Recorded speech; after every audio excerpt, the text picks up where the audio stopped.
What's going on, everybody? Welcome back to another day, episode of 30 NSG. On today's show, we're going to be talking and watching. We're starting off the show with Elden Ring Shadow of the Elder Tree. I think it's how you pronounce it. We're going to go over the Nintendo Direct. They announced some pretty cool things, I thought, for at least Nintendo fans. And also, surprisingly, they announced a Battlefront Classic Edition, so we'll talk about that a little bit. And then we have Bungie news. Sony wants Bungie to get their shit together, basically. So we'll go over all this stuff and much more on today's show. We do these shows Monday through Thursday from 10 o'clock in the morning to about noon Eastern. If you like what we do here, make sure you hit that like button, hit that subscribe button. If you'd like to go above and beyond that, become a member as little as $5. We do live streams, we do uploads, we do gameplay. We played some Helldivers last night, had a blast, almost played for like 5 hours last night. Some good old-fashioned fun with Helldivers. Just a blast to play with friends and just another randos as well if you're playing that game. So make sure you check all the content that we have out. We also do, like I said, we also do podcasts as well. So we have a countdown happening right now. It's at 10 minutes, 11 minutes. So we're waiting for that to happen.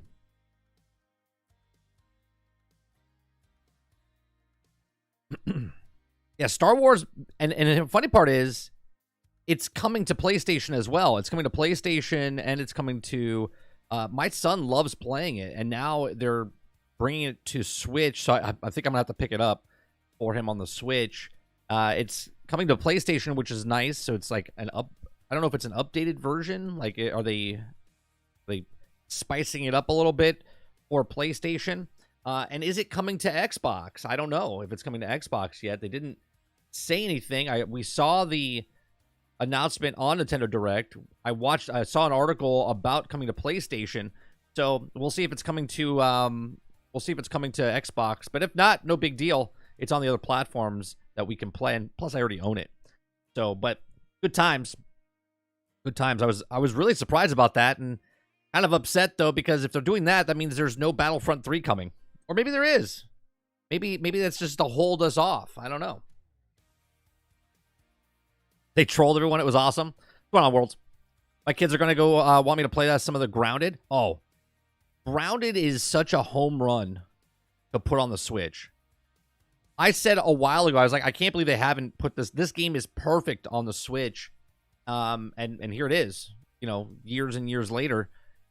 It's a fantastic little game, a survival game. And now it's on the Switch. And I think that's the market, I mean, a lot of kids, who doesn't, my son, I swear to God, we watched Honey, I Shrunk the Kids a couple of weeks back. And before he watched, he's like, what's Honey, I Shrunk the Kids? I go, the game Grounded we played? He's like, yeah. I said, it's that, but in movie form. I was like, that's basically what Grounded is. And I go, when we watch this movie, I said, you're going to go want to play Grounded right after. He's like, no, I won't. Literally after we got done watching for the next, 2 days, he was playing Grounded, because that's what happens when you watch that. Come on, Roic. Come on, dude. Mandalorian, what's going on? Yeah, the DLC... Apparently it took, someone said yesterday in our stream, the reason it took so long to get the announce, they were in a lawsuit or something for Elden Ring. And now they own the rights to it or something. And now now they're doing the DLC or announcing the DLC. So we'll see when this comes out. Come on, Stubby. Good morning. Come on, Dustin. What's going on, Eclipse? What's going on, Dolphin? I didn't know much about that. Someone said it in the stream last night when we were playing some Helldivers. I didn't know anything about the Elden Ring behind the scenes.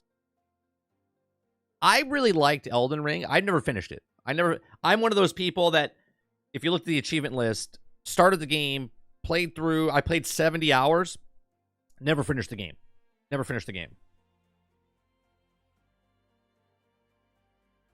Skull and Bones is 7. Starfield is 7. Yeah. And remember, dude, anything lower than a 9 is trash. So both those games are considered trash. And Suicide Squad is considered less than trash. Suicide Squad is less than trash.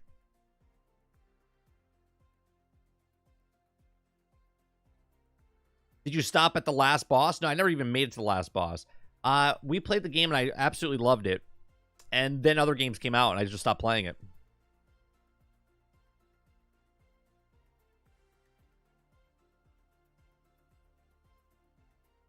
The fact that 300,000 people are waiting to see this is crazy. Right, 300,000 people on their channel. Then I'm watching it. And then people are watching me. And then other people are streaming it. And then watching them. So they don't even count towards that 300,000. Right? I don't know. This is on the Bandai Namco channel. This has got, yeah, 278,000.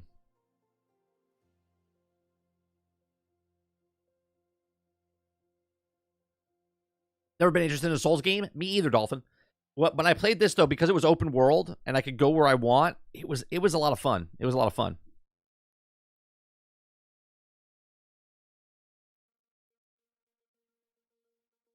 I'm so confused. Sorry, 30. As you were. Won't hijack the convo? No. There's no hijacking a conversation here, dude. We talk about everything and anything. If I didn't want to read it, I wouldn't have read it. Doc stop at the last boss. Like, I don't even need to beat this. It was hilarious. Sounds like Doc.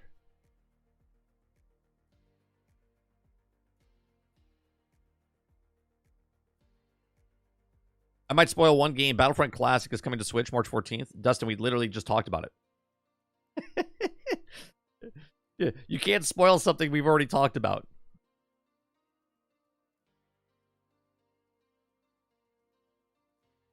And we're not watching the Nintendo Direct. We're not watching the Nintendo Direct. Every time I show any kind of footage of Nintendo, my channel gets hit with it.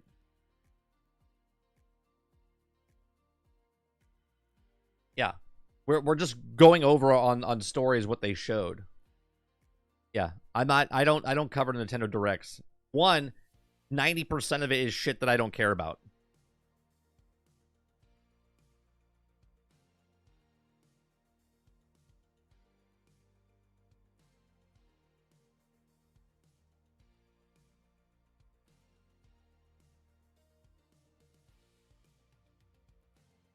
I love open world games. I must have this game to add to my backlog.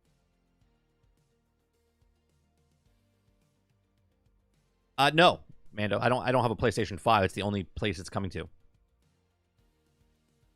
So you guys will have to play the attractive girls game with a immaculate ass without me. I'll have to wait for First Descendant to get a character like that. And I don't mean it's a girl's game. Like, guys shouldn't play it. I'm just saying she's an attractive girl. And that's why most people are getting the game. They're like, badass action. And she's a hot girl.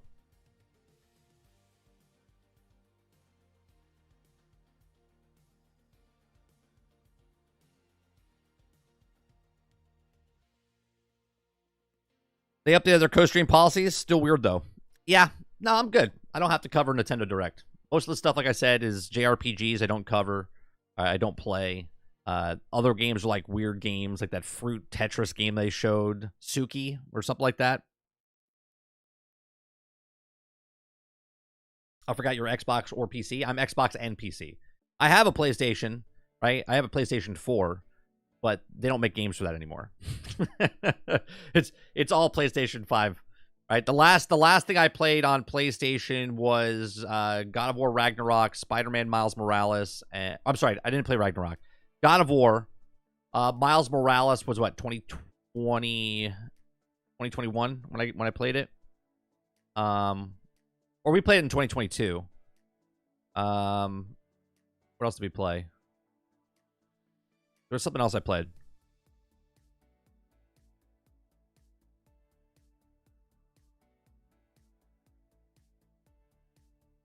My son still plays the PlayStation a lot with Spider-Man. He loves swinging through Spider-Man through the city. Cyberpunk I own. I was gifted it by one of my mods, longtime mod, Brainchild, and I've never ever booted it up. I don't even think I downloaded it. I feel bad because he gave it to me as a gift. He's like, "Here, I'll give it to you." I was like, "Don't do that." I was like, "Give me a game I'm interested in." The reason I haven't played Cyberpunk, and people be like, "Well, you're missing out on a good game." I mean, I waited 3 years for them to fix it, so what's waiting longer for? I own it. I can play it anytime afterwards.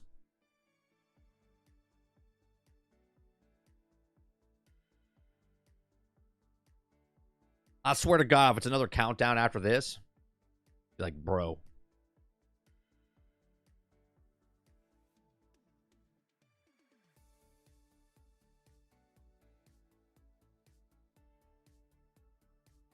Dead by Daylight, not my type of game. I'll play games like the Friday the 13th type of game. I might try Killer Clowns from Outer Space. I played the Ghostbusters game. They're all the same type of thing.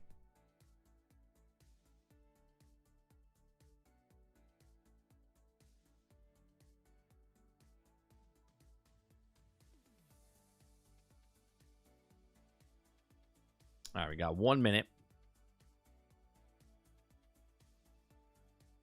1 minute for yet another countdown.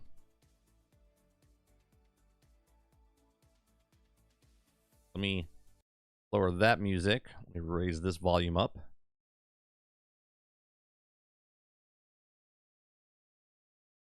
Yeah, and that's why I don't own a PlayStation 5. I've said it multiple times, and I'm not saying that you know this or not, but on multiple streams and other people's podcasts, I said multiple times that's the reason I'm not picking up a PlayStation, because their games will come to PC, and I don't need to buy them right away to have a backlog. I can wait for them to come out. You know, I mean, if I want to, I can go buy them. I have the money now to buy a PlayStation 5, but I don't need a PlayStation 5. I got plenty of games and plenty of things to do.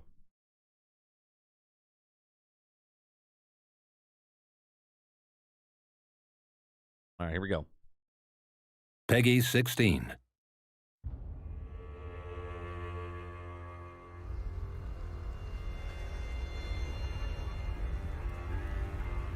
Pure and radiant, he wields love to shrive clean the hearts of men.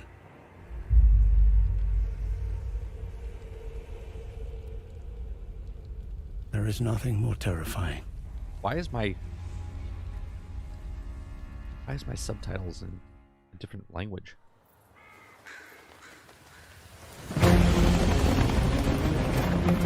Shut the fuck up.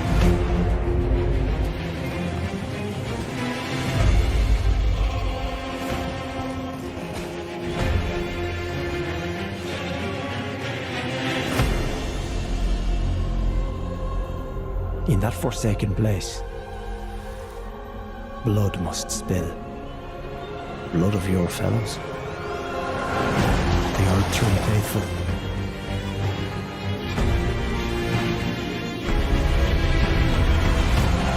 They were never saints.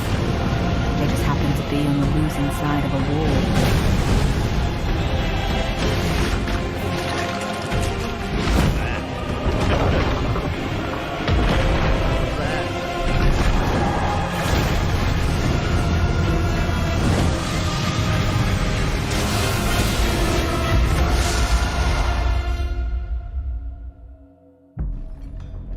Mother, wouldst thou truly lordship sanction in one so bereft of light?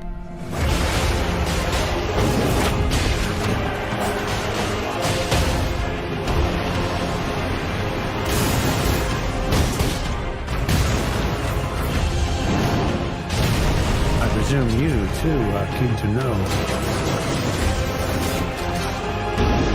just what kind Mykola is doing here.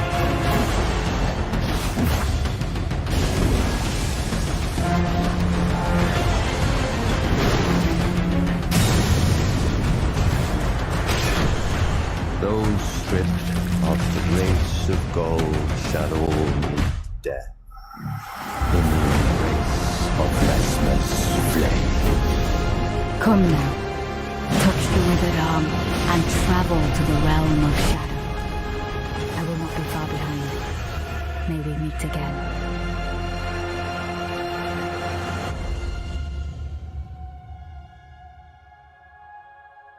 Okay. I hope they're showing more.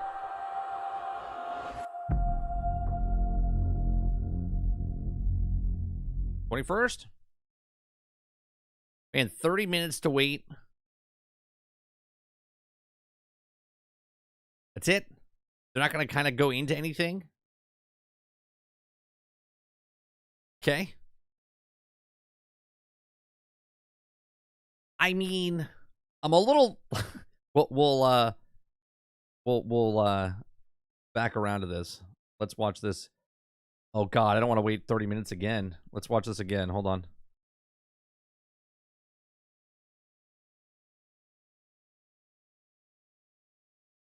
I'm just going to let it play in the background and put my own music back on.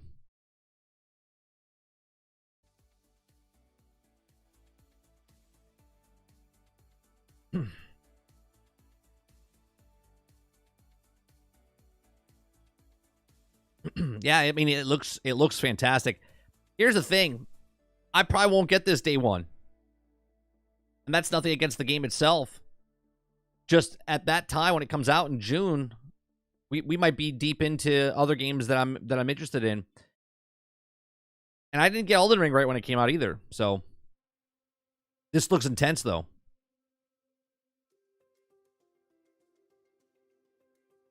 This is a good year. This is a good year for video games.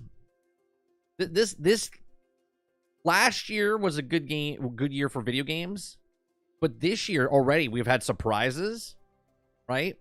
Power World, right? You got Helldivers, 2 surprises that we weren't even thinking of, and then you have the games that are actually coming out.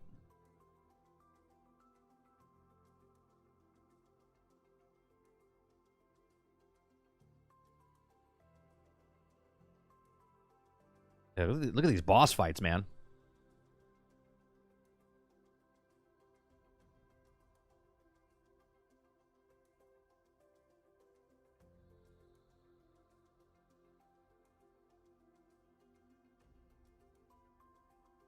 Oh, I guarantee you it'll be more than 30 hours.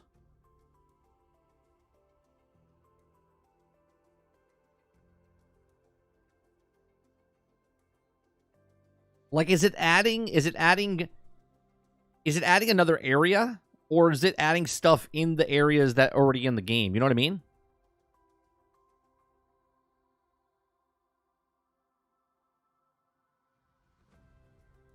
Look at that thing. Like, what the? Oh, this guy. Boss fight looks amazing. These boss fights look awesome.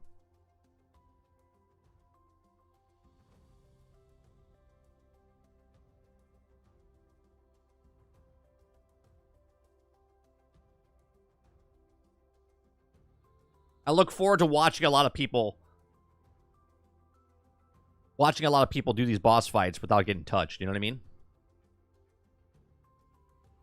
Can Elden Ring best ongoing game this year? Can it overthrow the leader Cyberpunk 2077 as best ongoing game? Yeah, right, Water?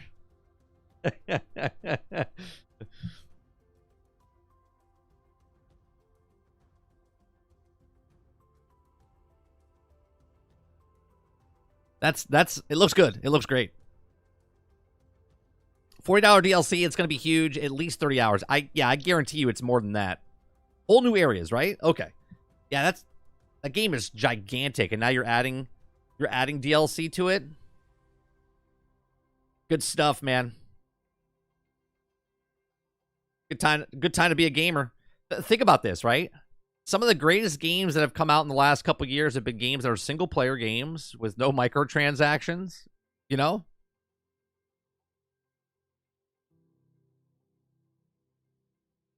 What's going on, Argus?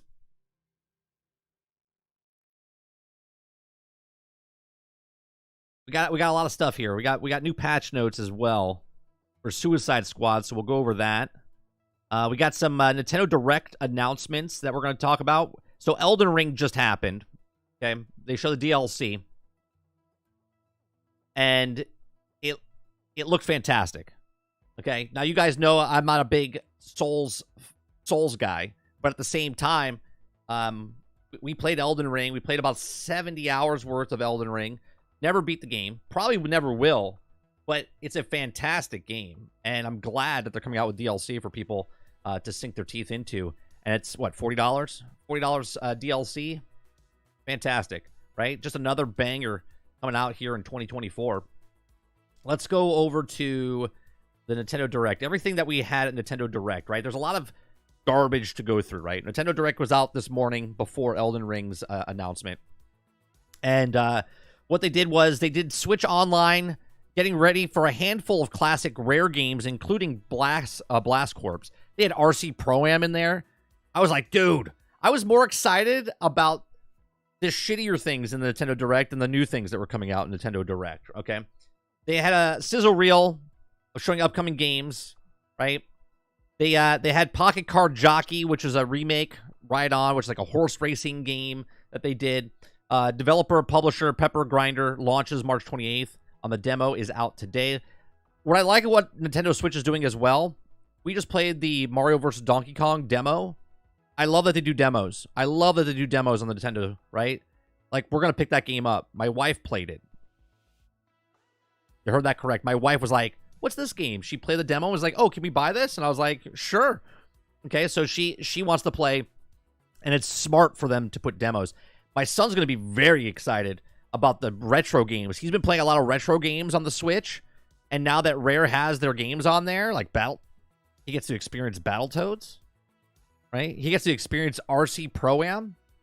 Oh, it's gonna be great. Okay, and then, okay, they're also we'll talk about it in a second with the Star Wars stuff, right? Then we got Suka game, right, which is getting paid multiplayer DLC today, which is that fruit Tetris game. My eyes glazed over with that myself. Okay.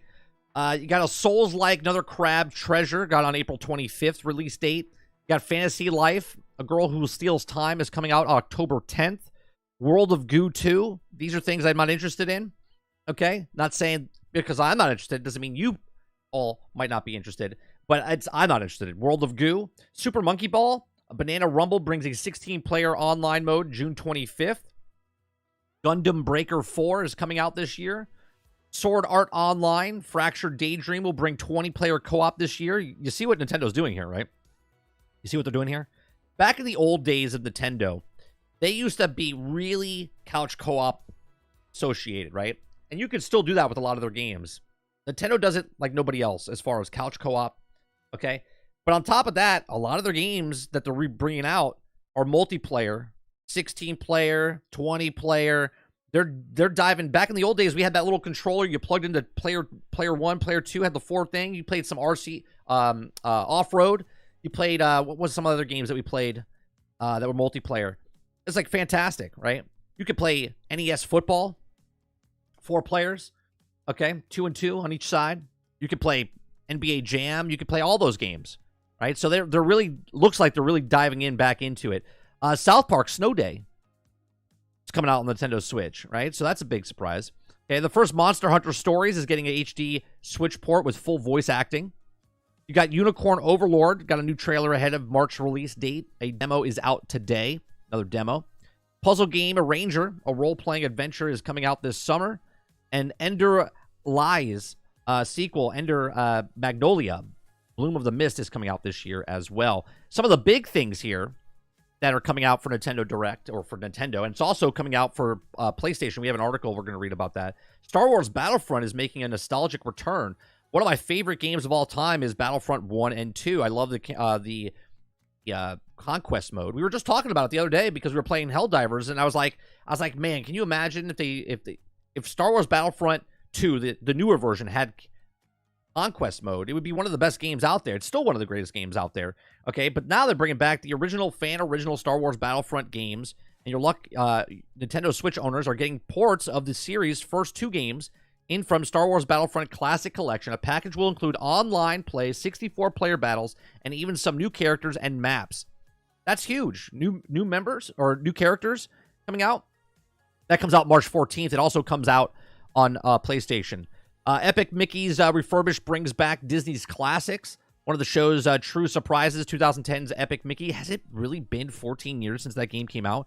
For Nintendo Wii is getting a remastered, dubbed Epic Mickey's rebrushed. Nintendo describes the release as a faithful remake of the original with improved graphics. This is another game my son will probably want and pick up, so gonna be a lot of stuff coming out on Nintendo, out of my pocket this year for Nintendo. And then we have Atlas serves up Shin. I'm gonna butcher this. Megami Tensei 5 Vengeance. Okay, that comes out June 21st this year. And then this game looked... I know a lot of people look at this, Endless Ocean Luminance, and go, boring. But I thought this was pretty interesting, right? That you could play 30 players online. When I saw this, my nephew, my brother-in-law and stuff, they love going scuba diving and whatnot. And this would be a video game right up his alley. So I see a Christmas gift in the near future for this. This comes out May 2nd, and his birthday's in May as well. So I might pick this up for him because he would absolutely love this, that you could do this. I noticed that too, 30. I was a little bit jelly of Switch owners. Well, it's coming out for PlayStation too. PlayStation as well, I should say.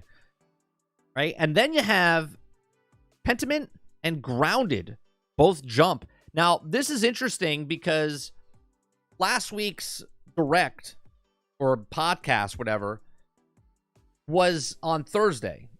The day where the Nintendo Direct got pushed back to this week. And it would have been interesting because Pentiment and Grounded both would have been announced last week during the Nintendo Direct and not during the podcast. And Phil Spencer said he didn't want to call it. Now, obviously, there was no Hi-Fi Rush.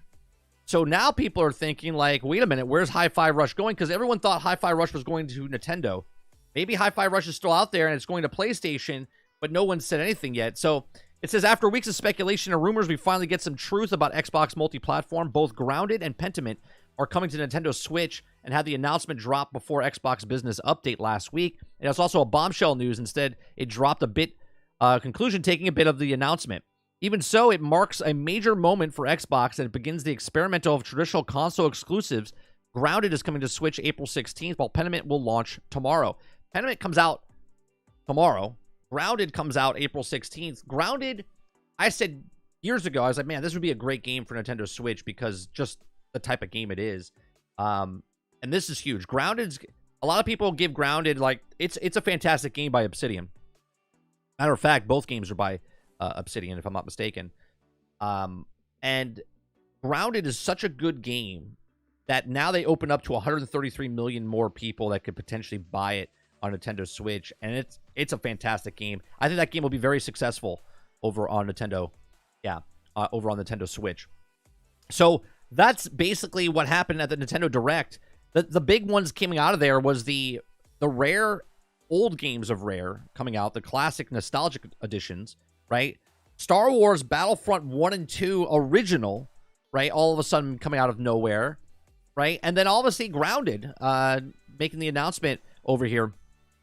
So lots of stuff coming out for Nintendo Switch. I thought the Direct was pretty good. A lot of games that I didn't really care for, but still got to give them credit for where it is, right? So here's Battlefront 2, right? Battlefront 2 Classic Collector's Announced Trailer, okay? It says classic games, bonus content, and much more. What's included? Let's take a look. Star Wars Battlefield Classic includes bonus map of Jabba's Palace, okay? The fact that they redid this game and then added maps to it is like crazy, right? We're talking like 25, it's like 20 years later, almost 20 years later, and they're updating it. Alweezy, thank you very much for the 8-month membership. Said I thought I'd stop by and throw more money at one of my favorite over 30-year-old gamers. You the man, Mike. I appreciate that. Thank you very much. Thank you for the support, continued support for 8 months. Okay. It says, including the bonus map of Jabba's Palace, Star Wars Battlefront 2 includes bonus maps of Bespin, Cloud City, Renvar, Arbor, Renvar Citadel, Yavin 4 Arena, and including bonus heroes of Ventress and Kit Fisto. Okay, they're putting Ventress inside of Battlefront 2, the old school one. Okay, so bonus content, that's right. Classic bonus content has been restored, included, and premiering the first time on PlayStation. So this is coming to PlayStation, and this is coming to Nintendo Switch. This is a big win. I know you look at the graphics and stuff, but this is a home run, in my opinion, for the Battlefront series, even though it's an older stuff, that they're still showing support and bringing it back. I own the old stuff. Now, I wonder how this is going to work, right? Because I own the disc, right? And I can't play the new content, so I have to play this new one? You sons of bitches. Okay, we welcome the Jedi General from Clone Wars. Remember the Jedi High Council Kit Fisto as a playable hero. Kit's special abilities and saber throw and force orbs, making him a fierce contender in hero assault and hybrid range and melee players. Villains fans, don't feel left out. We've also brought a Link saber-wielding Sith assassin, Ventress. Okay, special abilities are Star Blades, Force Push, and making her a great choice for close-range encounters and quick escapes. With all original maps and new bonus maps, we're packed with our fan-favorite planets from across the Star Wars universe. Okay, so Battlefront Classic, 17 total maps. Battlefront 2, 22 ground maps, 6 space maps, and 9 more space maps exclusive to the single-player campaign and Galactic Conquest, which was the best mode in Star Wars Battlefront 2, and it's always mind-boggling that they didn't add that into the newer one. Okay, up to 64 players online multiplayer is back. We're excited to announce that the cross-gen multiplayer is supported to whatever you're playing on PlayStation 4 or PlayStation 5. Get ready to jump in. Ooh, I can use my PlayStation 4. Conquest, capture control points, and deplete the enemy resources. Capture the flag. Play with 1 or 2 flags on the ground or in space. Hunt, clear the battlefield as soldiers or defend the planet and native species. And yes, you can play as an Ewok. Assault space. Pilot legendary starships, TIE fighters, X-Wings, and more in space and air dogfights. And Hero Assault, originally only available on Tatooine. Hero Assault pits heroes against villains and area battle for the highest score, and we expanded our Hero Assault. Playable all grounded maps, which means you can face off on Death Star, Camino, Naboo, and many more locations, right? So these are really cool updates that they've done to this game. Looking for offline solo experience? XL mode premieres on PlayStation. Storm the sandy beaches of Kashyyyk, survive the dusty dunes of Geonosis, or reveal the iconic Hoth battle completely on AT-ATs, snipers, mount guns, snow speeders, and tow cables. It says, return to Galactic Conquest. Craft your own Star Wars story with Galactic Conquest. Devise your strategy, recruiting your troops, and exclusive your tactical visions of conquering the galaxy with Luke Skywalker, Neil the might be an Empire, and will Mace Windu defeat Lord Sidious. And then the classic single-player campaign. So you have all the single-player campaigns in there as well. And it says, join the elite 501st Legion Stormtroopers and experience the rise of Darth Vader as Star Wars Battlefront 2 campaign mode. Okay? Still looks pretty damn good for all these years, man. And the final detail, offline 2-player split screen included. Cozy up with the couch because 2-player split screen is included and feels like an offline blast from the past. Trophies are included. And it says, thank you for 20 years. We hope you enjoy revealing iconic battles from Star Wars Galaxy, and we'll see you on March 14th. So this is huge, right? Look, you got to remember when this was out, right? Lucas still owned Star Wars. Okay, Disney didn't own Star Wars. This is truly like the old school Star Wars feel, and now they've updated it to adding more maps, more characters, more modes. You could still play 64 players.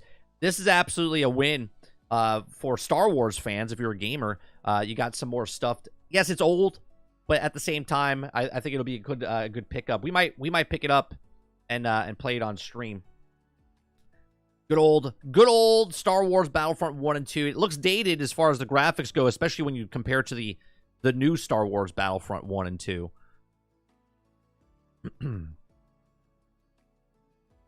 Stubborn at my first, and once I played those games, I changed my mind super quick. Graphics don't matter with games like that. Yeah, they're fantastic. What they're putting on online, nice. Yep. And something about the original Battlefront just hit different. I'm excited for this, especially because it has online. I'm excited for the two-player offline co-op mode, couch co-op again. That's huge. We look at that nowadays and we take it for granted.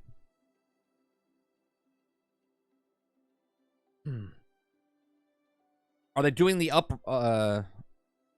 Uprising? What do you mean? Neutralizer. Pretty sure 2 is still active on PC. Oh, yeah. The original one's still active on... No, it's funny. Every time I go down south to visit my mom and my dad, my son always plugs in the PlayStation 2 that's at the house and plays Battlefront 2. He's like, it's my favorite game. He says, it's my favorite game. And he loves playing Star Wars Battlefront 2 on this new one as well, but he really likes the old one. He's like, it just plays better. Oh, resolution upscaling. I don't know if they are. It didn't say they were upscaling it, but they might be. But they didn't say it, so I don't know. They didn't report it, so...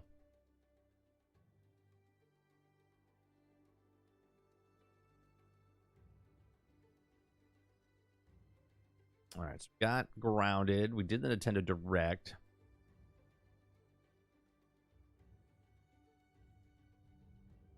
Grounded, Battlefront. Let me see if this other article says anything about it. It does not say on this article either.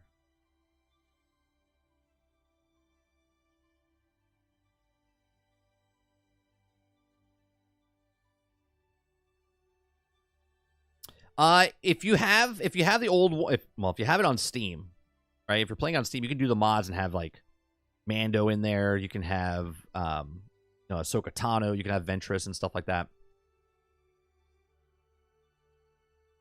So this one's not from EA. No, the original one, I believe, was from. Actually, was it EA? No, it was New Radical, wasn't it? Back in the day.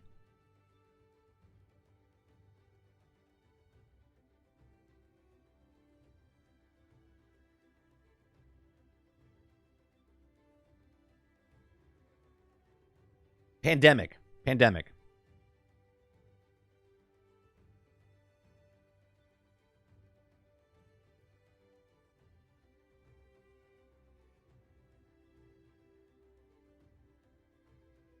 Developers were Pandemic Studios and Savage Entertainment.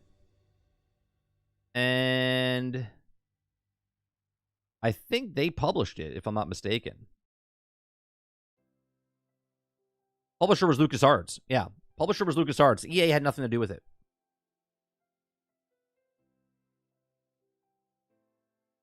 Yeah, the only reason EA got it is because they signed the deal with Star Wars, right? To make the exclusive. And look, EA did a really good job visually and gameplay-wise with Battlefront 1 and 2. 2 is much better than 1 in the newer version.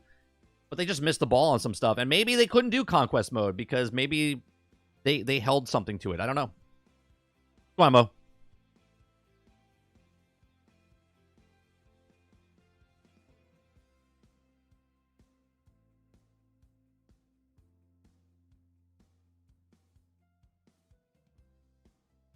They signed the deal. Cross the I's, dotted. Cross the I's? No. Cross the T's, dotted the I's. I'm okay. They crossed the I's and dotted the T's.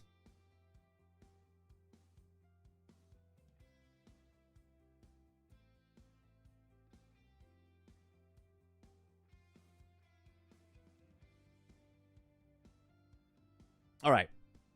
Let's talk about Suicide Squad. The patch notes came out. Patch notes for February 21st, right? I haven't seen these yet. This is my first time seeing this. That's really hard to see on screen. Let's see if I can make this a little bit bigger for everybody. Because of the white background. Can I make this? I think it's still going to be white, though. That's nice. Much better. Like, who thought that was a smart idea? Come on.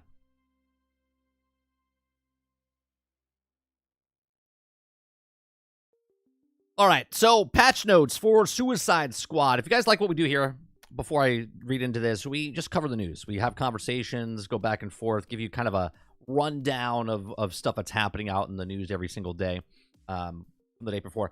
I usually cover stories before most people make their side standalone videos and cover the stuff. So you can watch us every morning, Monday through Thursday from 10 o'clock in the morning till noon Eastern. If you like it, hit that like button, hit the subscribe button. If you'd like to go above and beyond that, become a member as little as $5. Our goal this year, and we're doing pretty damn well, is to hit 5,000 subscribers this year on this channel. So right now, we've gained almost 1,000 in the last like month and a half. So we're about 800, a little over 800. So I appreciate it. All right, so patch notes, February 21st.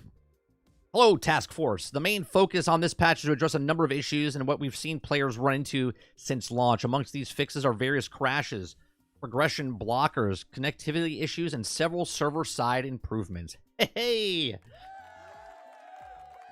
And, I mean, I know they didn't fix it yet. Okay? But there are a couple of points we specifically wanted to highlight. So for players experiencing issues trying to log in, we believe this patch will address this issue for some. And we're continuing to investigate further causes, and this will also have additional fixes in the upcoming patches. So they think they got it, but they're not really too sure. And you know, sometimes when you do something, you don't realize what's happening until a couple days in. So we'll see what happens there. For players experiencing performance issues and disconnects while playing multiplayer, we have addressed a number of issues in this update, and players should see improvements when playing with others. We are also investigating the release of some additional server hotfixes with aim to further improve matchmaking and reduce errors with joining online sessions. And we're aware of these that are issues that are not yet addressed with this patch, but know that the laser focus resolving critical issues quickly as we can. We also have more fixes on the way in the future updates. We aim to follow up this with a weekly developer update later this week, in the week, which is I think Friday is when they're doing those, to address any questions you have around the contents with this patch. It says changes to release to help players with easily access the end game to have increased the rewards from completing the first mayhem mission to 9,000, of the currency up to 3,000. Okay, enemies in the hack support squad missions will be prioritized as shield harvestable state over the burning effect. Okay, so enemies in hack support squad missions will prioritize a shield harvestable state over the burning effects. This should make these missions easier to complete if using the build that often triggers the Diablo Blaze affliction, and for those using the Black Mask Notorious firearms. We also have an update with the DPS values of Notorious and Infamy firearms to be consistent across all weapons types within the respective tier and rarity. Green Lantern infused choppers in Lex Second Support Squad mission have now been replaced with non-infused choppers. Why did they do that? I wonder why they did that. Bug fixes. I'm not going to say fix. This is just all bug fixes. So a player will sometimes sent back to seizure warning screen after attempting to join a session, result in a character being unable to move if a player was idle for 30 minutes before completing a mission. Who was idle for 30 plus minutes before completing a mission? Come on, bro. Just log out the game. What are we doing? Okay. In a mission where players were also not correctly ordered in the leaderboard if they had better score within the same mastery level. Yeah, that was my problem. That was my problem. What's going on, Kurt? I wonder if that was my problem, right? My score was 9,000. Someone else is at 126,000. It was putting me in the wrong spot. Fix the bug where one or more players have appeared in the Metropolis while setting up the incursion missions, preventing it from being started. There also sometimes results in white screen after skipping the post-fight cinematic after killing Brainiac. Oh, that happened every single time, so hopefully that's good now. Players also will receive loot in incursions at the higher they tier the current mastery level cap. That sometimes causes a truck to jiggle in place, resulting in performance issues. You hate when the jiggle does your performance issues. That's always a problem. Idle for too long in the drive to the Centennial Park mission. Fix the bug sometimes prevented voice chat from working and joining online session with a friend. A bug in with the Mayhem mission in Chapter 7 would sometimes have random mutators applied instead of just set mutators. Oh, that's not good. Okay. A bug that also sometimes caused the game to become unresponsive when unplugging controller during a map tutorial after completing the Hello Oswald mission. That's so specific. A bug that would sometimes cause the game to become unresponsive when unplugging a controller. How many of you have a plugged controller? How many people are still using plugged controllers? I guess you can. I know you can, but that's crazy. All right. Kylo, you're still using a plugged controller? What do you sit right up on the television set? Or you sit at your desk.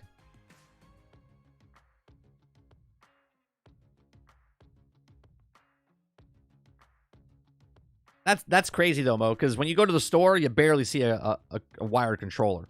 Maybe that's because they're always sold out. I don't know. Let's see. A bug that sometimes causes enemies to become unresponsive during incursions. Result in players sometimes getting stuck inside some walls and terrain in killing time hardcore. Sometimes resulted in players falling out of the game world after leaving the Batman Museum. Interesting. A memory leak was also likely to happen in playing through the entirety of chapters 1 through 5 in a single sitting. It punished you. It said, yeah, if you play the game chapters 1 through 5, it's going to slow down. A bug that will also sometimes result in loading Metropolis screen after collecting the first affliction from Ivy. Prevented players from picking up epic augments from Lucky Charms when modifying gear with Toyman, stopping a player from returning to the game. A bug that sometimes results in legendary weapons having the names in their lower rarity versions. Prevented a shield harvest kills from counting towards contract progression. Initially increased a player's infinite crisis rank by completing a single incursion host by a player much higher rank. A bug that also results in burn damage number of the HUD not being accurate. Ooh, I hate when that happens. Any type of thing where it doesn't show you the right numbers that it's happening. You're like, is it the numbers on the screen or is it the actual thing that's happening? Augment showing invalid when viewing another player's profile from the leaderboards. Worst case scenario mission granting loot after initial completion. A bug that sometimes causes enemies to be unresponsive during Noisemaker mission. A bug that also sometimes causes a game to become unresponsive when unplugging a controller during a rapid transit unlock tutorial. Man, a lot of people unplugging their controller. A bug that also would sometimes cause a game to become unresponsive when unplugging a controller during a nano enhancement unlocking. You guys need to stop unplugging your controllers. Augment not working correctly in multiplayer sessions. I wonder if the unplugging counts as battery dying. Right? I wonder if the unplugging means batteries dying, and then when you plug your battery back in, I think that's what they mean by unplugging. I can't imagine. Right? Like, in what form would you unplug your controller? Right? Like I'm trying to understand this. Because why would you unplug your controller from the Xbox? In what form are you like playing the game? Would you get really pissed and you're like, and you like rip it out of the controller, out of the Xbox? Like, what's happening in this scenario?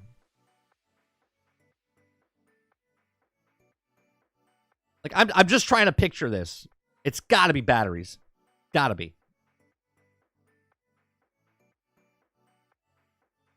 How many times, Kylo, since you use it in Mo, you're using wired controllers, how many times does your controller come unplugged from your console? Like, once in like a decade? Like, who's unplugging their controller during a game?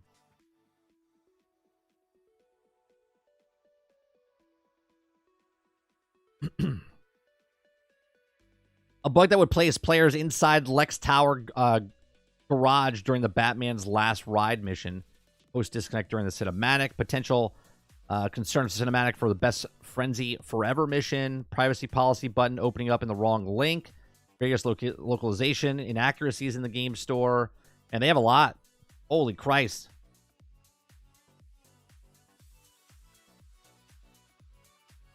All right. A lot of fixes there. A lot of fixes.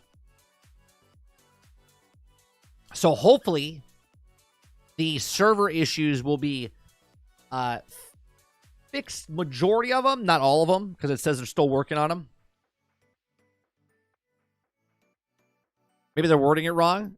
Disconnect, yeah. And if it's disconnecting a controller, it's got to be the batteries. I can't imagine someone losing the connection with the wired controller.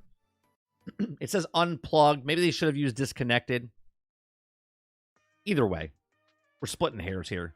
I just pictured them like unplugging. Like, who's in the middle of a game? Here's my thing. Right? Here's my thing why I'm not playing. I'm still playing. I log in and play. I haven't played in 2 days, but the reason I'm not playing Suicide Squad is I have to, one, the server issues playing online because I want to play with people, right? Because the higher tiers of Finite Crisis and stuff like that, you need other people. I'm not trying to sweat it out by myself, right? One of my major issues with the game is when you go in solo, everything aggroes you. Or I should say you aggro everything. So everything is coming after you. When you play with other people, they're moving around and attacking the other 3 people inside the match with you. But when you're by yourself, they don't really attack the NPCs. So, I mean, they do. But you are the main focus, right? No matter where you are, they're all shooting at you. So, now that they fixed this, hopefully that'll get me back in and playing. Now, 2, I'm waiting for... I have all the trophies, all the achievements done. There's an error right now with the Riddler trophies saying I don't have them, so they'll fix that, and I should have everything done. 3 is that I'm missing a couple of weapons in the Finite Crisis stuff, but I can't get those because I'm not playing online, and because I'm not playing online, I'm not playing with people because of the server issues. So now that they've hopefully fixed this type of stuff, I'll go back in and start playing again because I want to collect the things before the first season comes out, which could be in the next 2-3 weeks.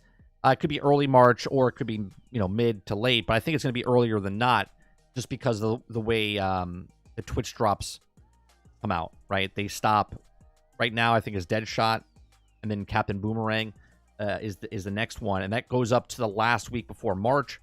So I think we get season 1 earlier than later in the month. Kylo says, I have everything wired. Controllers, headphones, internet, wireless sucks. Yeah, we had this conversation a couple months ago. I can't imagine anyone not having their console not wired for internet. Okay? Like, obviously, I understand a lot of people don't want to run it across their house or whatnot, but I'm blown away that people play multiplayer online games and they don't have their thing plugged in to a hardwire. I was blown away that a lot of people didn't have their consoles plugged into a hardwire. But that's just me. Argus says, I hear nothing but good things about Last Epoch. I played a little bit on my Steam Deck a few months back. That looks good. What was that other game that comes out? It's like a Souls-like, looks like Diablo, something to the Wicked. What was it called? Something Wicked. That looks pretty good as well.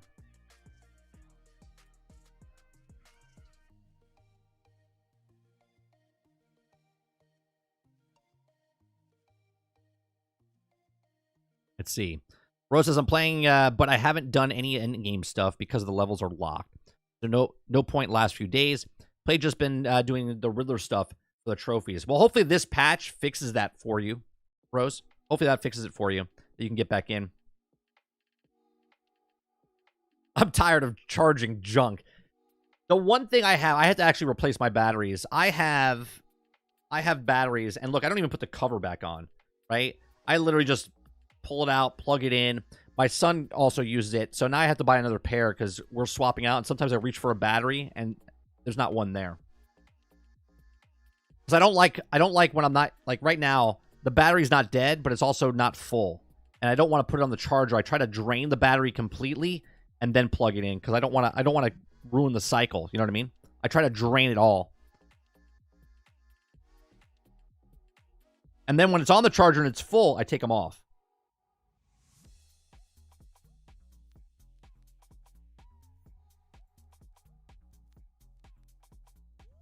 Missing a few guns. I need to get in tier 1 Bane gear and put it on. You could get tier 1s. Can't you get tier 1 even if you do tier 3? I think the pool's open, isn't it? Or can you only get tier 1 in tier 1? I asked this a couple weeks ago when we started playing, and no one really gave me an answer. Because if I do 3, I don't want to get tier 1 because I want my chance to get a 3. You know what I mean? Which is kind of weird. I think 3 should be in 3, 2, 2, and 1 in 1.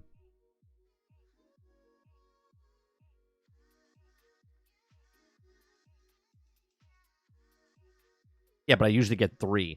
Right.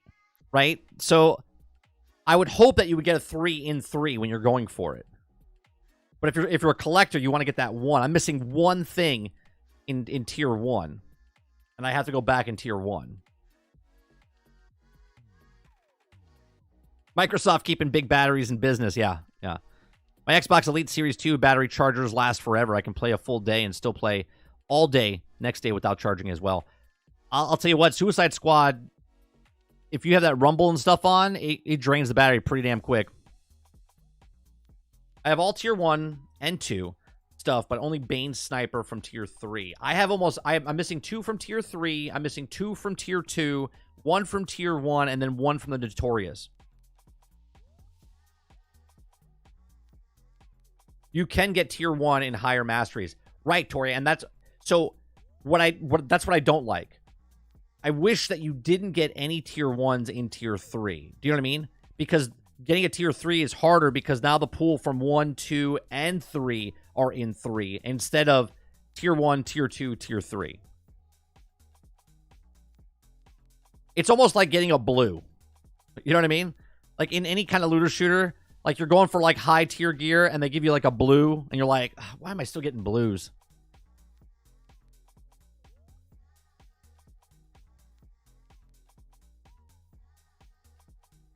I need the Molten skin. That's what I need. I wonder if there's a really, really low drop rate for the Molten skin. That's the one I'm missing.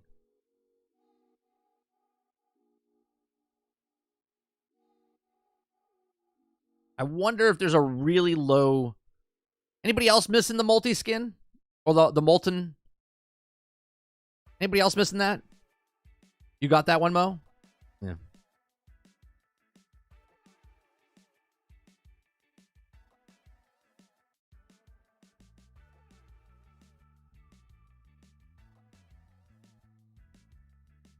I always get that damn thing.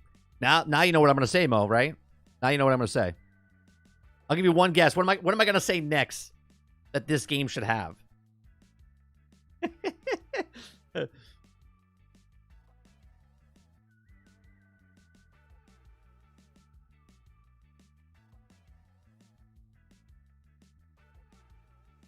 That's right. You should have a trade system. You have a trade system. No, it shouldn't have a trade system. I don't believe that. Because that would literally kill the to go for it. I would be okay with a trade system if you did the mission with somebody and they got it and you have a certain amount of time to trade with them. I wouldn't mind that.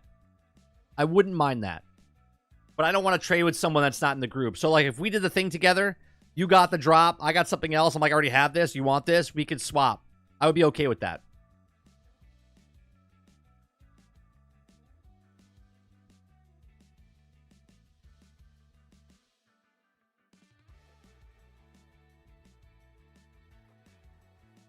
Ooh, it is coming. Tom Warren.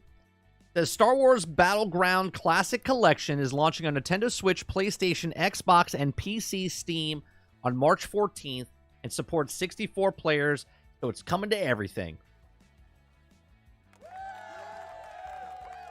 A win.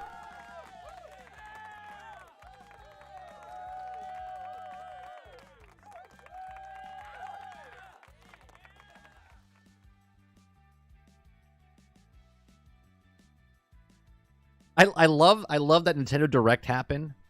Think about this. Think about how messed up the the gaming industry is.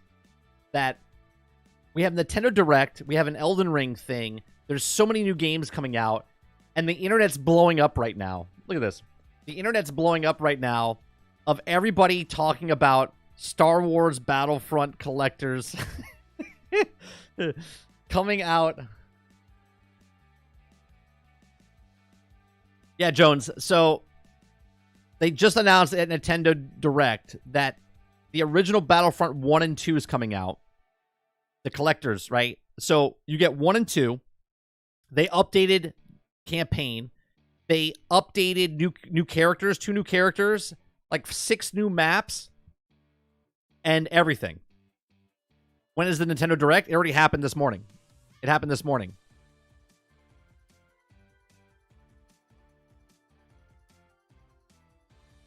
I don't know. Everyone keeps asking if it's updated graphics. I don't think they updated the graphics. Maybe a little bit, but it still looks like it's 20 years old.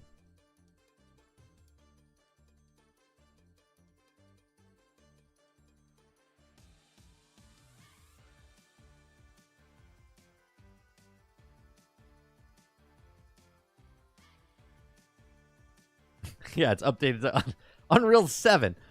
I'm trying to see if it's actually... I don't think it is. I don't think it is.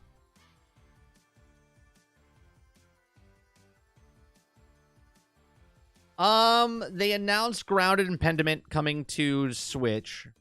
They showed a couple of, like, weird, you know, Nintendo game type of stuff. Nothing too...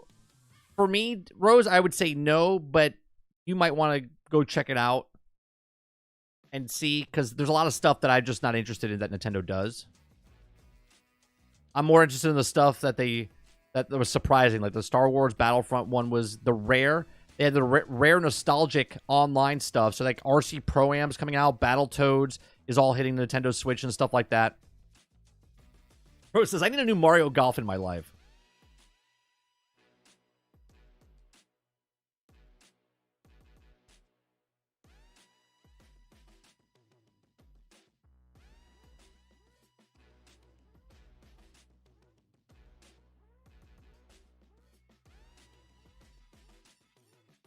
Trying to see what else. Elden Ring's blowing up on Twitter right now.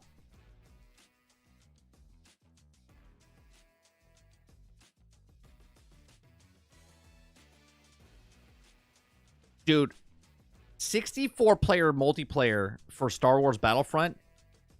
And the question is it crossplay? Did I read that correctly? Did they say it was crossplay or no? It can't be crossplay, is it?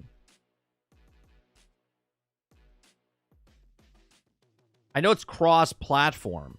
So PlayStation 4 and PlayStation 5 can play together. I wonder if it's coming out for Xbox One and Series for Xbox. That's huge for Star Wars, though. Can you imagine? We're all excited for a game that's 20 years old. Meanwhile, Star Wars Battlefront 2 is out, which is a fantastic game, by the way.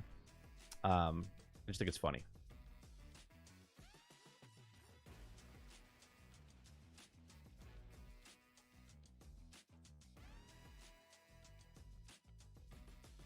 It should be crossplay. Probably not. Another reason why I'm getting it on Steam. People are still playing Battlefront 2 classic PC gamers never die. Yeah, but I wonder if it's on Steam. I wonder if you play the old one versus the new one if it's cross. I don't think that would be cross. Right? Like if I'm playing the original Battlefront 2, I don't know if it would connect to the new Battlefront 2. Because you would see characters in your game that you're not in the game. So how would that work?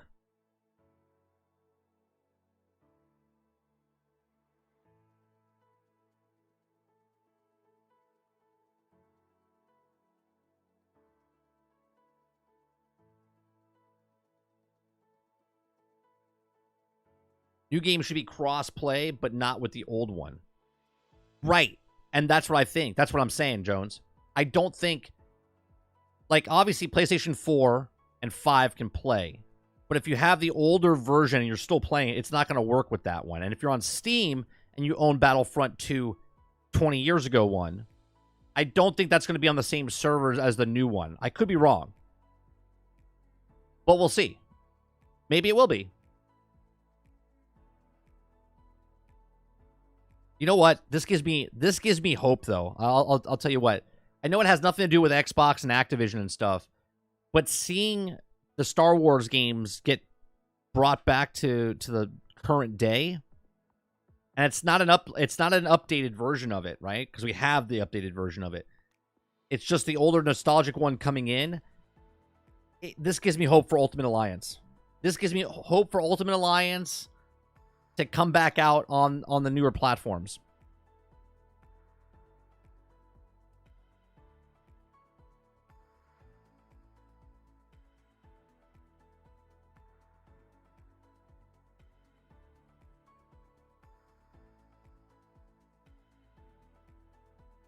All right, the next story I want to talk about. Is PlayStation and Bungie, right? A lot of you don't know this, but I started my channel with basically GXG started off basically, it wasn't a Destiny podcast, but we talked about Destiny a lot. And I loved Destiny back in when it came out, 2014, September 9th, I think it was. We played the alpha. We played when it was launched. We absolutely loved Destiny. And around year 3 of Destiny, before Destiny 2 came out, me and Sarge, we loved it so much we started talking shit about it because we were so passionate about the game that we would always show out the problems with it. And I said to them, to their face, when I saw them at conventions, right, and on the show, I said that Bungie has money issues. And everyone thought I was crazy. Everybody thought I was crazy. Okay? And then here we are, 10 years later, and they have money issues. Imagine that. Okay? So, Sony president wants Bungie to be better at assuming accountability for development timelines. Okay? Hiroki Totoki, best name, hands down, says there's room for improvement for business perspective at this Destiny studio. Sony president, PlayStation chairman Hiroki Totoki has said to Bungie to be better at assuming responsibility for its development timelines. During a Q&A session following Sony's latest financial results briefing, Totoki has asked the update on Bungie and whether or not the initiatives planned for the studio is next fiscal year. Totoki replied, while he's impressed with Bungie's ability as a video game developer, he felt like it could take improvements from the business perspective. Okay? Quote, I visited the Bungie studio and had meetings with the management, he said, and I saw the employees working at the studio were highly motivated, showing great creativity as well as impressive knowledge of live service. Well, of course. Right? They are the best in live service. Okay? If you like it or not, they've made it 10 years. Okay? There was MMOs back then, right? And there's always been MMOs, and those are live service types of games, always continuing stuff, right? But this is the first type of game like this to last this long where they're still supporting it and constantly updating it, right? He says, quote, however, I also felt that there was room for improvement from the business perspective in regards to areas such as use of business expenses, assuming accountability for development timelines, and I hope to continue the dialogue to come up with some good solutions. Now, I love this, right? Use of business expenses and assuming accountability. Again, I've never been to the studio, okay? I've seen pictures of the studio, right? I've seen a lot of stuff from their studio. Never been there myself, but I'm pretty sure that they were taking their money and spending it on stuff they didn't need or doing stuff at the studio. And I guess you could say it's part of the morale of the people that work there, and maybe that's why they're happy, right? Because they work so many hours, they're not maybe going home, so maybe there's a gym there. Maybe they have a whole cafe there, okay? Like, this is not nothing out of the ordinary, right? Like, Microsoft does this with a bunch of their, software developers and stuff like that. They usually have this big giant building with a cafe and stuff like that. But a lot of them also don't have that, and they go out and spend their own money and support local businesses and whatnot. Now, again, I don't know if they have this or not, but it always seemed to me that Bungie had a problem spending money. And obviously, it's very generic, him saying that the business aspects, assuming accountability for development timelines, okay, or showing that from a business perspective that the employees were highly motivated, but at the same time, they were just spending their money in places. There was a time where they had a studio that was fine, but then they built a 208, was it 208 or 280? I think it was 208,000 square foot studio, going from the studio they had to the studio they were. And this is sort of like putting the cart before the horse type of thing, right? Then we hear that they didn't make enough money. They basically begged everyone to go to the Eververse store and said, hey, the reason we made these missions in the game is because it's because of all the microtransactions you bought, not because we had a budget ahead of time and made that ahead of time. They were like, because you bought this from the store, this is the reason we made the content, which was just BS from the start. Okay? If you're using microtransactions now, if you worked on the game for 5 years and then you're using the microtransactions that you're making in January so you can pump out content in March, something seems off about your spending and the money that you have. Okay? But that's just me. He says, when Totoki also originally answered the question last week with live English translators provided, and Sony referred to PlayStation Studio in general. However, Sony has also released a new official translation in which says is intended to replace the simultaneously translated into the questions and answers session previously provided. With the new translation refers to Bungie specifically. in that report December that Bungie's position as an independent subsidiary of Sony Interactive Entertainment is under threat. When PlayStation Maker announced the intentions to acquire Destiny Studio in 2022, it said that Bungie will continue to operate independently, maintaining the ability to self-publish and reach players wherever they choose to play. Now, however, an IGN report stated in the company's board structure, Bungie is also hinting certain financial goals, and it also fails to do so, and Sony can reportedly choose to dissolve the existing board and assume the full control of the company. Now, I always thought this was also weird because they would have stuff and then always they wanted to be independent, right? And this goes way back to, and I'm making a lot of assumptions just from an outside perspective looking at what it was, right? They didn't like Microsoft because Microsoft, we don't know the contracts. I don't know the contracts personally, but they looked like they didn't get along with Microsoft, and they got out of the hold of Microsoft, but they lost Halo, right? And then now Halo's with 343. They had to give up Halo. And then they said, we're going independent. We're going to be our own publisher. And then they couldn't publish it by themselves because they were spending too much money. So then they reached out to Activision. And Activision signed them to a 10-year deal, and they had to do what they did. And then they were unhappy with Activision. And then they bought out the rest of from Activision to keep the rights to Destiny. And then they moved over to Destiny 2. Okay? And then they made Destiny 2. And this is why the Red War is not in there, because they had to get rid of it. And I think Activision basically owned that part, and that's why they can't keep it in the game or whatnot. And then they said, oh, we're independent. We're staying independent. No one's going to stop us. We're going to publish our own games. Then they took money from NetEase. Okay? $100 million. Make a game or whatever. And then they're like, no, we're still independent. And then Sony picks them up. And they said, no, we're still independent. And now Sony brought them in under. And there's been problem after problem after problem. So I want to go back up here to the heading of the entire thing. Okay? Assuming accountability. As fans of Destiny, as fans of Bungie back in the day, everyone always blamed the other person. It was always Microsoft's problem, not Bungie's fault. It was always Activision's problem, not Bungie's fault. It was always insert problem here, never Bungie. Assume accountability. Okay? So let's go back out here. Last October, Bungie staff were reportedly warned that revenue was running at around 45% below projections. That's never good. Okay? For the year, and which also said it's been attributed to poor player retentions for Destiny 2. I wonder why. Right?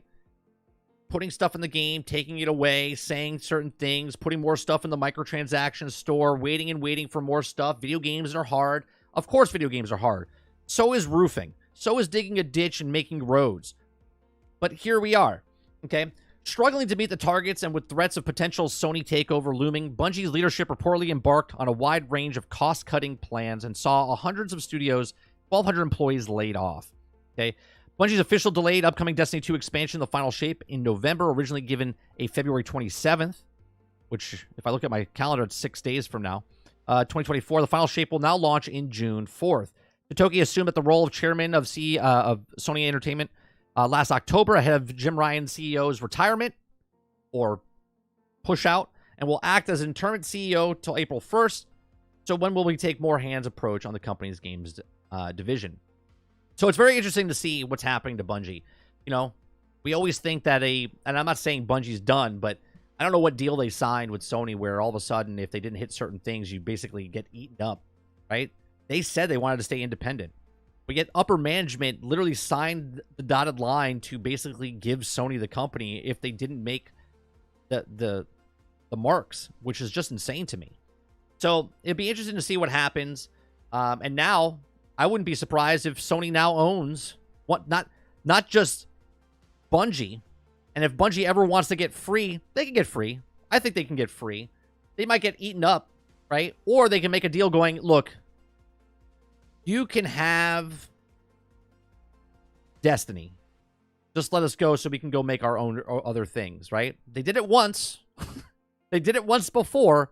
What's to stop them from doing it again? Here's my thoughts. Let me know yours in the comments section down below. What do you think, Sony, about Bungie and Sony? Do you think Bungie has been the problem the entire time? Or has it been Microsoft? Was it Activision? Is it Sony? Let me know in the comment section down below. Please make sure you share, like, and subscribe. If you like what we do here, please make sure you check out some of our other videos. Thanks for watching.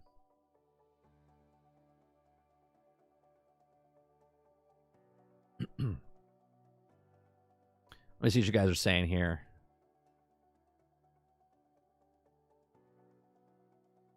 Never use emulator. Room for improvement. Give a shit about PvP.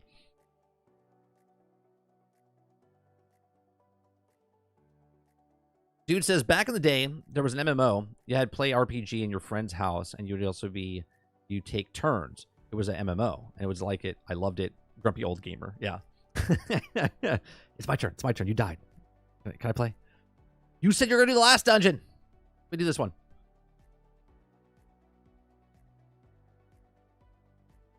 Microsoft dodged a bullet. I don't know if they dodged a bullet.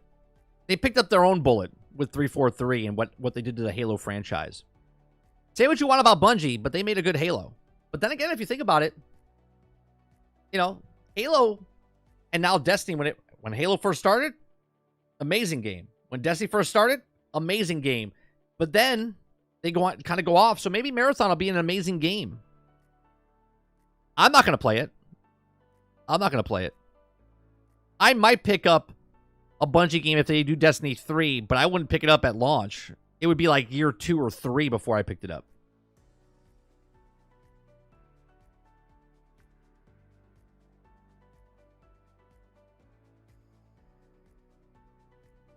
Bungie is just an innocent little dev team. Well, the devs, I want to make sure, dude, right? The devs are different than the upper management. There's the worker bees, and then there's the head. You know what I mean? Like the queen bee, and then there's the worker bees. Right? It's the company itself that just mismanages money. Have been, and always will have. Always will be? Accountability is a bitch, ain't it? Bungie doesn't exploit the 20% of gamers. They have real addiction problems and can help themselves when it comes to microtransactions. Yeah, they literally brought in a study. They literally brought in a psychiatrist to figure out how to do that for people. Crowded House says, free Bungie. Let them spread their wings. Bungie is the problem. That's right.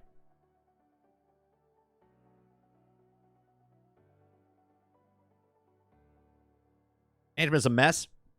Always the problem. Yeah. Yeah, but you know, it's funny to hear someone else say that, House. Because honest to God, on my own podcast, on the Rageless Round Table years ago, I said it all the time. I said Bungie's the problem, and people defended them. People defended them, and I was the crazy guy that just hated Bungie and hated Destiny, right? But I saw the forest through the trees.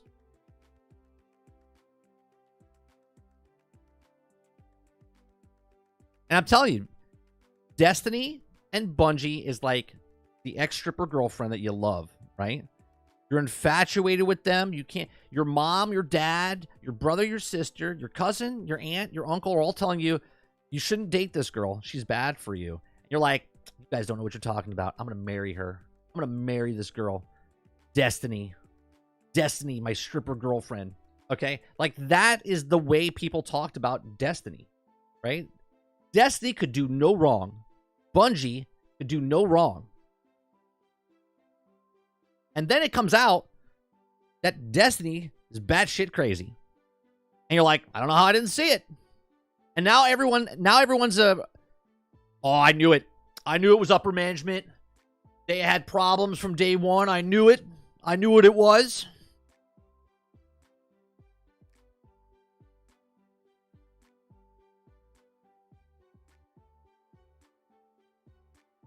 I wasn't nervous about Joe Blackburn leaving before. Now I think I'm a little bit. I can't find the source, but I swear Bungie said we have to be careful not to make it too addictive. Well, if they said that, Jones, that's fantastic. But you know who did a actual thing? Digital Foundry. Digital Foundry changed the ways they were microtransactioning in Warframe. Because people were abusing the system, and they actually stopped it and lowered the price. Because they didn't want someone to go broke trying to play their game, right? Warframe did it. Actions are louder than words.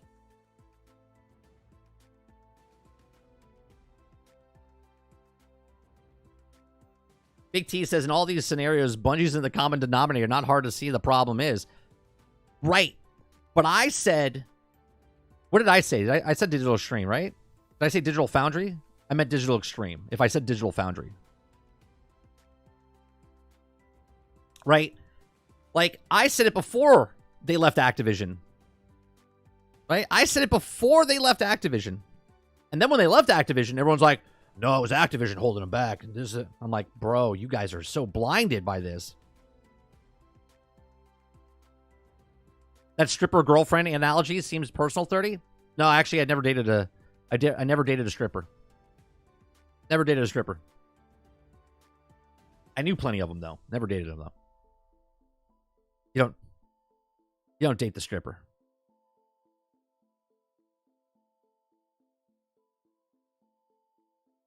The whole analogy came to be because of the name Destiny. Destiny is a stripper name. The analogy just fit the name, which fit the company, which fit what was happening with the game.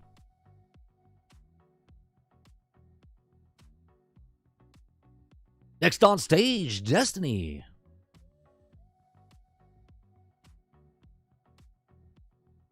I don't think she's even has to be a stripper. I'm hoping that they get the new game director means a new direction for the game, not Bungie's management putting the game on life support. Look, I never want a game to fail. I never want the game to fail, but at the same time, if that's what it takes for them to understand what to do, I mean, I make mistakes every day of my life, right? I make mistakes every day of my life. And if I didn't make that mistake, then I wouldn't know it's a problem, right? Now, doing a problem and then doing the same thing over again, that's the problem. That's a mistake. That's a bigger mistake than the mistake that you made.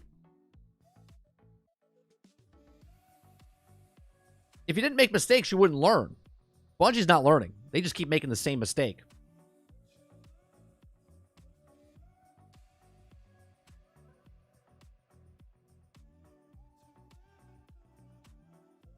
I say that to say that we know how to make it addictive. Not in defense of not being addictive. No, I get you. I get what you're saying, Jones. What I'm saying is that they, at any time, like you said up above, that they could turn that dial not to make it addictive. But greed comes in. Because they're spending too much money and they need to make that money. So why would they turn it down? They turn it up. Prices got higher, not lower.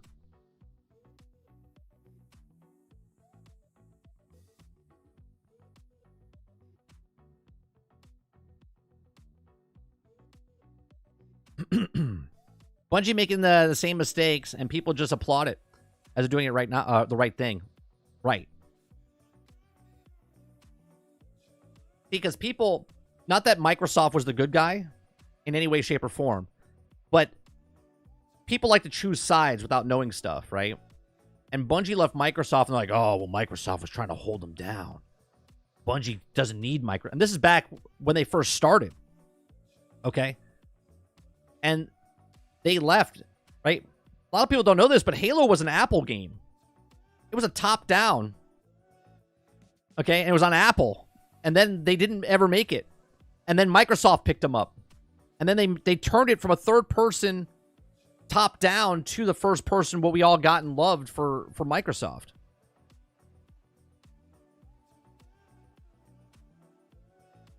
Sort of like what's happening with Helldivers right now. Right? Top-down. Sold like 1 million copies back in the day.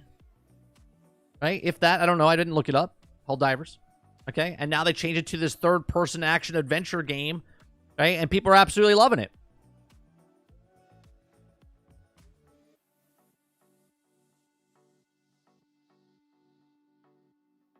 But come on, Mike. They just give people free Mass Effect ship Ghost of Sparrow. That's good, right? Of course. Of course. You gotta look good. Right? And I love that worlds where people are like, I fucking hate this game, bro. Right? It was so unhealthy. It was so unhealthy. This is why I stopped playing 3 years ago. Right? People would just bitch about the game, and I was one of them. But I never spent microtransactions. Right? This fucking game is broke, man. It's stupid. Sunsetting, taking my guns away from me, taking content away. I hate it. I hate it. I hate it. Oh. They got a Halo skin in there? Oh, that's cool. This is good stuff. Good stuff, Bungie.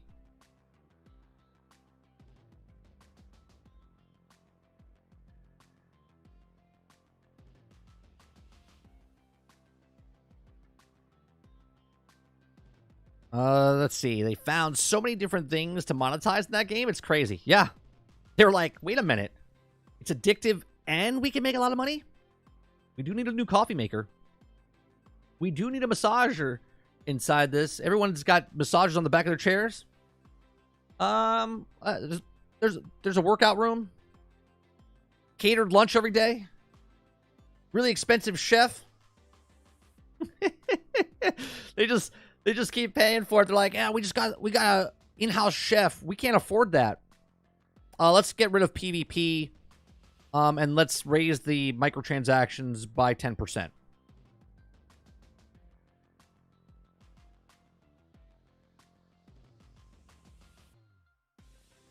We don't mention Hell Dive. Oh, I'm sorry, Water. I'm sorry. Still can't play. And I get it. I get it. It's a touchy subject, right? You saw me last night having fun. You probably didn't want to watch. You're like, sons of bitches. These guys are having fun. I can't even log in. I couldn't get in either. The only reason I got in, if you see, okay, Water, use our Discord. If someone's playing, hit them up in Discord. They'll invite you in if you're on your friends list. So if you're playing on Steam, then you can get in with another Steam player and circumvent the queue line because you join them and then you leave their ship if you want to play solo, okay, or you can just join them.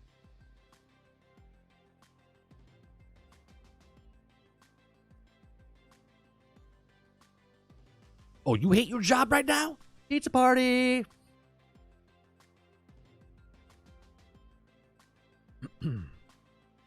They need more mats and breast milk fridges. That's right. Oh man, is it true? I really can't play. That's crazy. What do you do? What do they do now? Some people still can't get in. Some people still can't get in. Yeah, that's crazy, Argus. I hope you played a little bit more after we got off. Can you invite in even if you're not logged in? Like if you're in the login screen? No. If someone's in and you're on their friends list, they can bring you in the game. Paul did it to me last night, right? I was trying to get in for 45 minutes. I was just sitting there and just kept, and I was working, and all of a sudden a message popped up and he asked, "Are you in?" And then he sent the invite. I accepted the invite and it threw me right into the game. Threw me right into the game.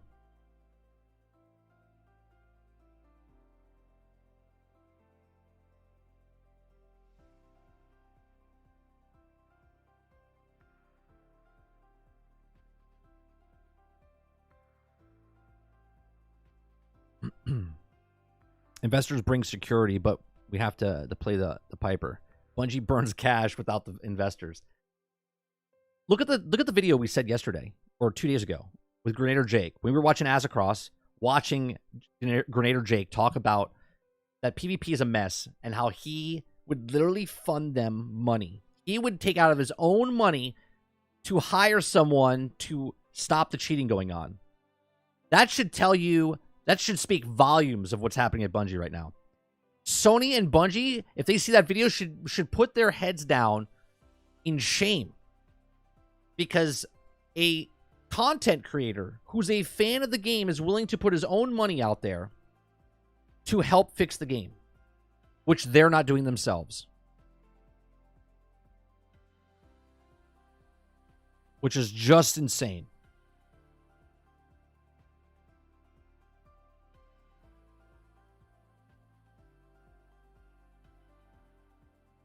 Imagine that. That's like someone coming into your house. You have children. And some other man's coming in the house to take care of your kids while you're there. It's like, take care of your own fucking house. You know what I mean? You know what I'm talking about?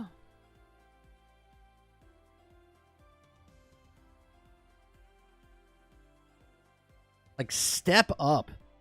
Management needs to step up. Take care of your house.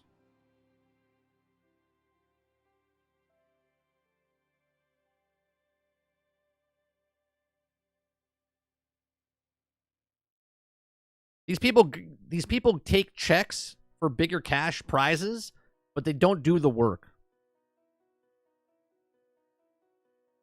That was a gun punch? Well,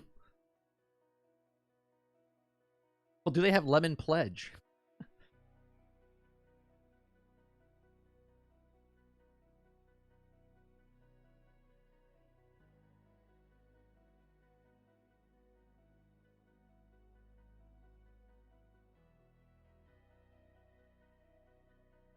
So, speaking of Warframe, right? We brought up Warframe.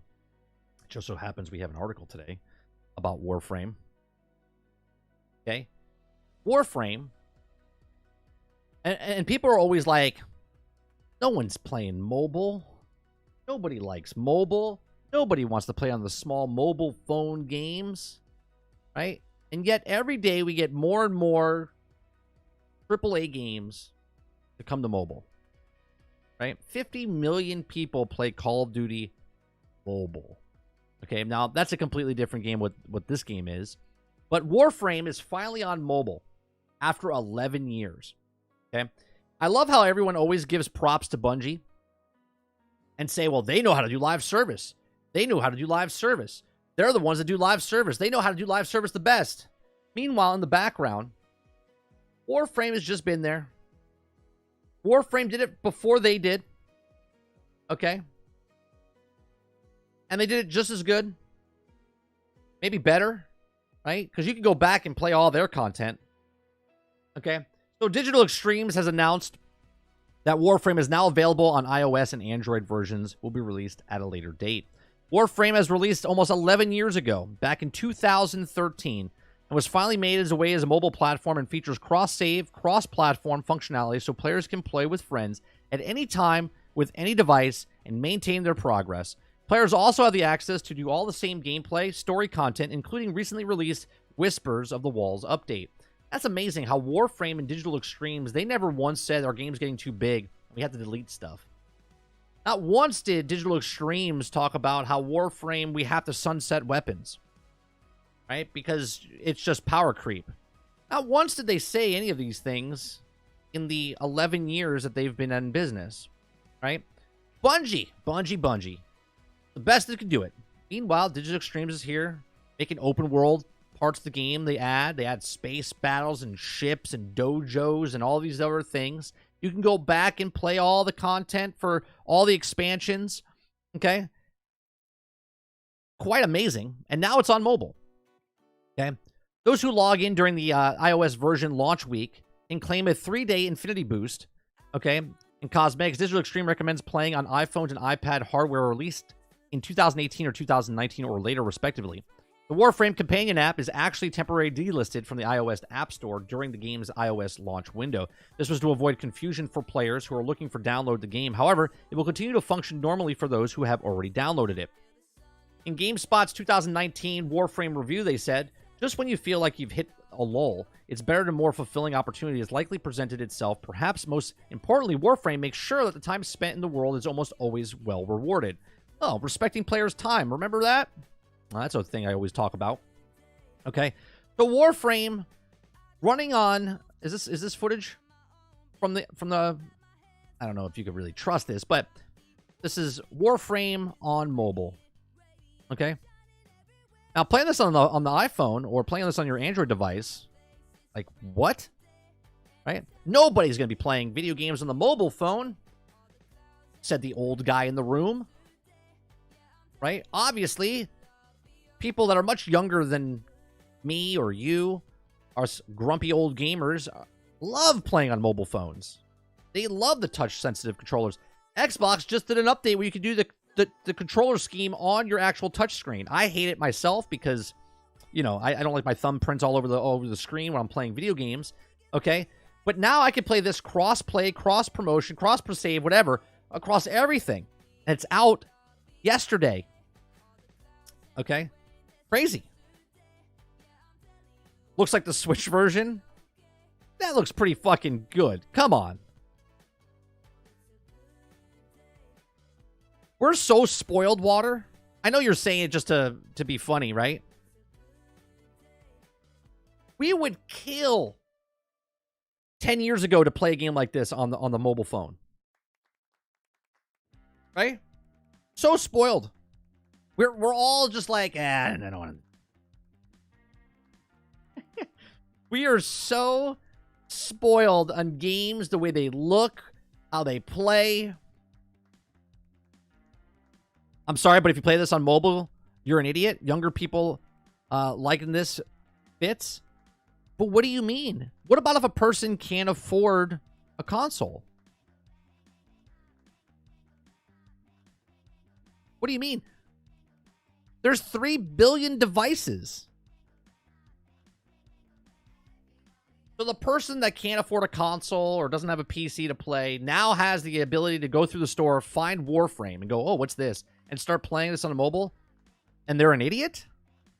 I don't know. They can afford a $1,500 phone. See, I don't like that comparison though, Water. You're not buying a phone just to play Warframe. Your phone is the map. It's the GPS. It's your library. It's your reader. It's your video player. It's your phone. Okay, you can surf the web. It does literally a million things.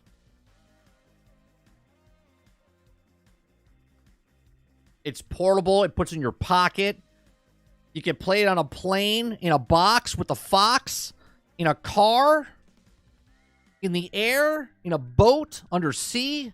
Like, you can literally play it anywhere. And no, I will not eat green eggs and ham.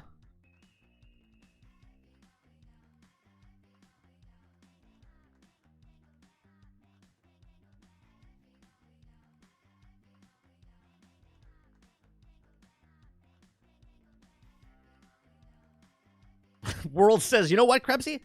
Now, I'm going to download it just to be defiant.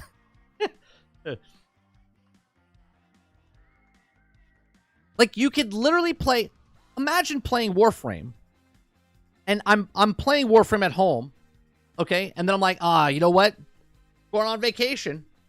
I want to play Warframe when I'm on vacation, when I'm sitting around in the house, and after a long day at a theme park, I just want to sit home in the hotel. I can pop open my phone, and I can get my dailies done, or I can play the actual game. I can still play with my friends. Like, to say, Krebsy, that they're idiots, that's an idiot statement. You can literally play it anywhere. And more games are being able to play anywhere at any time. No Man's Sky, you can do the same thing. Right? Warframe, you can do the same thing. Xbox wants to do the exact same thing with a majority of their games. Right. You can play on the MetaQuest 3. You can play on the MetaQuest 2. You can. Why wouldn't you be able to, Water?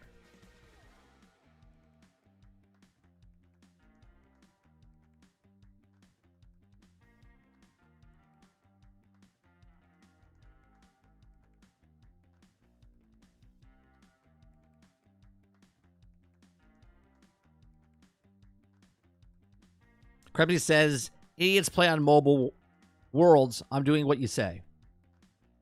I will let everyone come to their conclusions. All I'm saying is you can play it everywhere. I don't understand how that makes them idiots. I don't play on mobile phones. The only game I played on a mobile phone, I played 2 games in the last decade. I played Albion Online. It's one of the reasons I backed them back in the day when they were a Kickstarter. Okay, is because a MMO coming to mobile devices, and I was like, oh, and this is back when mobile games didn't, like, MMOs weren't on mobile devices. I was playing, what was that? World of Warcraft, Order and Chaos, I think it was called, right? Which was World of Warcraft, but on mobile, okay? But Albion Online got to play it on mobile. I played on my iPad. I was like, this is fantastic, okay? And the second game I played, which was about 2 years ago, which was, I played on PC through the emulator, which was the Marvel's Future Revolution, right? And I played that, and that was a good experience on the mobile phone. Other than that, I don't play mobile phone games.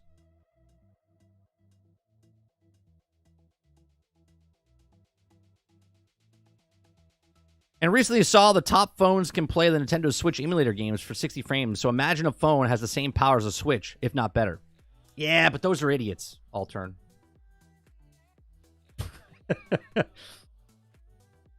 I mean, someone here is saying that Helldivers is so good because you can play it with the portal. What's the difference? You suffer through it, and I'll hate the touch controls, all because I know it'll bother you. I keep thinking to try to buy the backbone to put my phone in, but I don't do it. I'm like, $100 is still a little cheap. If I can get it for like $50, maybe I'll pick it up.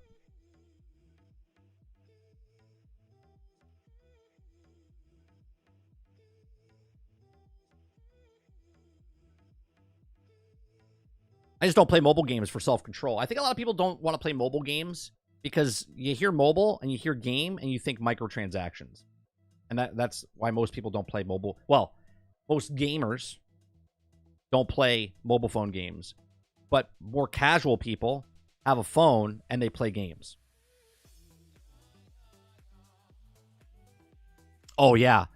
Marvel Future Revolution, my phone was so hot to the touch within like 15 minutes.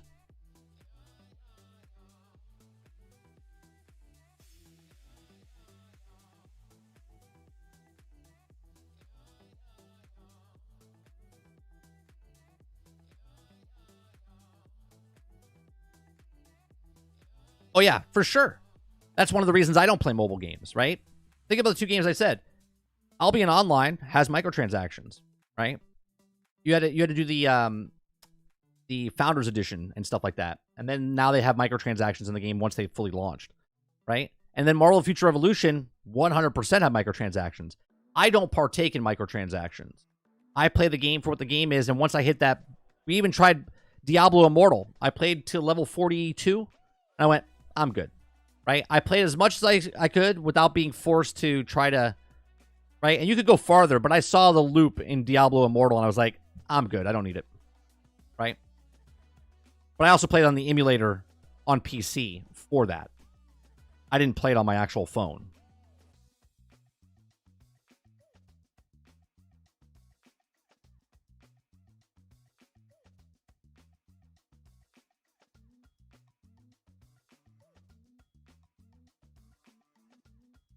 My ducks that I have are literally right outside my window staring at me. They're like looking at me. We just lost one the other day.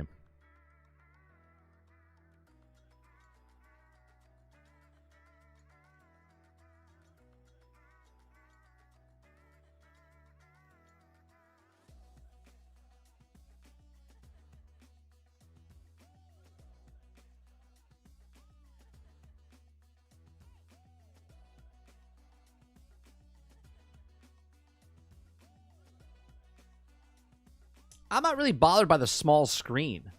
Maybe it's because I watch a lot of YouTube on mobile phones. I don't know. I used to play Words with Friends. You could pay to get rid of ads, shut it down, and release part 2. Now you have to watch ads. Yeah.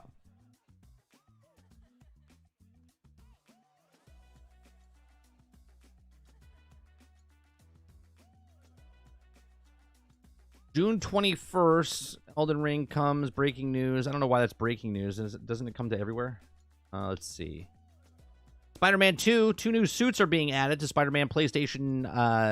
Spider-Man 2 PlayStation 5. These suits will be sold for $5, with all the proceeds going to a Gamehead's organization, regardless of what you think about the suits themselves. This is for a great cause. It's definitely for supporting. So here's those of you that are interested. There's 2 suits. So it's $5.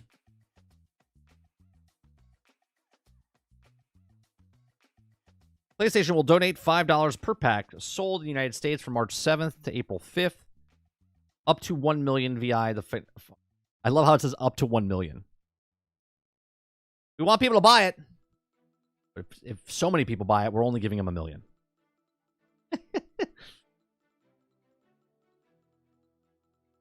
This purchase is also not tax deductible. It is if it's your business.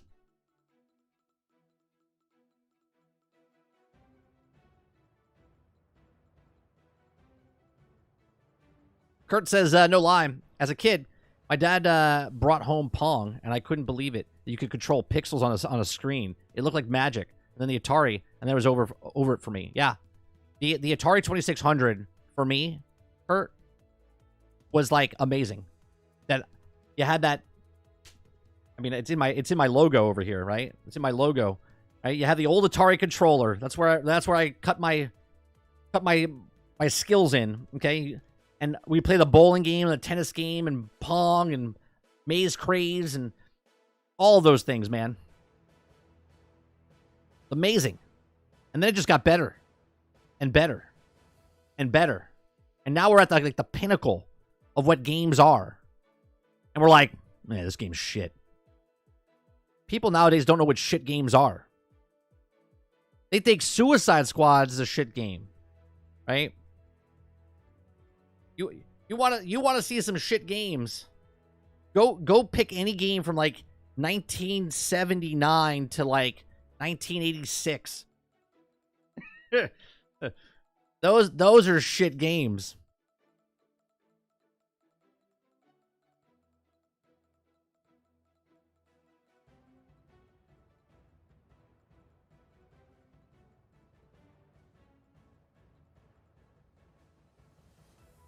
Ooh, is this true? Did they just drop it like that? Oh, it's not. Wario 64 is usually pretty good. Hi-Fi Rush comes to PlayStation 5 on March 18th, but there's no... This is not English, so I don't know if it got leaked.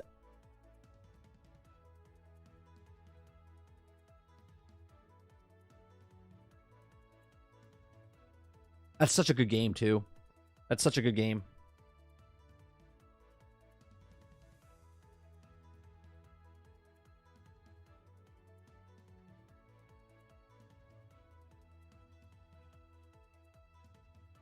Try to beat the Lion King on a Super NES and tell me what you're unhappy with today's games. Battletoads.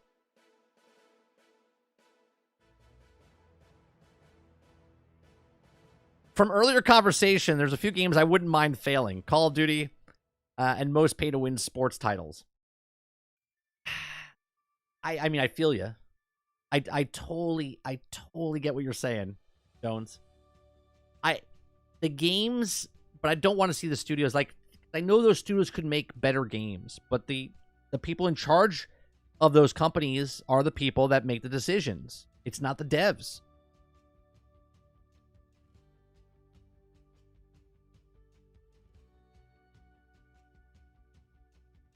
Okay, IGN, here it is.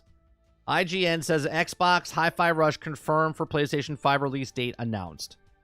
So the only one we're missing now, is Sea of Thieves. It says, following from today's news, Pentiment and Grounded are coming to Nintendo Switch. Microsoft has announced the fellow Xbox game Hi-Fi Rush is coming to PlayStation 5. Confirmation comes from video seamlessly pushed earlier to Bethesda's LATAM YouTube channel, and the video is now offline. So, it's not official yet, but it's official because it's out, and then they took it down, and whatnot. So it's out, but it's not out.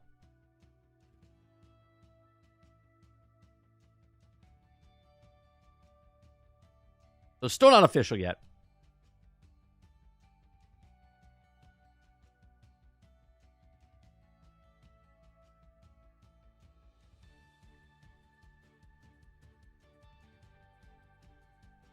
Well, that's weird. Wait, March 14th is a Thursday. March 18th is a Monday. Weird where they just released. I know it doesn't really matter because they're not new releases. But March 14th for Star Wars Battlefront Classic comes out on March 14th, which is a Thursday. And then Hi-Fi Rush would come out on a Monday. Okay.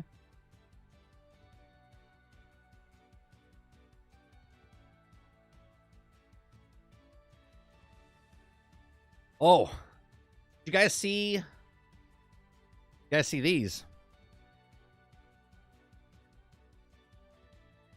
This is the Borderlands official. She's in everything now. This girl's in everything. Ariana, she played Little Gamora. She played, what else was she in? Oh, she played Ahsoka. Okay, and now she's playing Tiny Tina. Now, I don't really see her as Tiny Tina, but you know, whatever. Got Kate Blanchett as Lilith, Jamie Lee Curtis as Dr. Tannis, Kevin Hart as Roland. You have Lauren, I can't pronounce that, Mutinu, okay, as Krieg. And then you have Jack Black as Claptrap and Ariana Greenblatt as Tiny Tina. Interesting.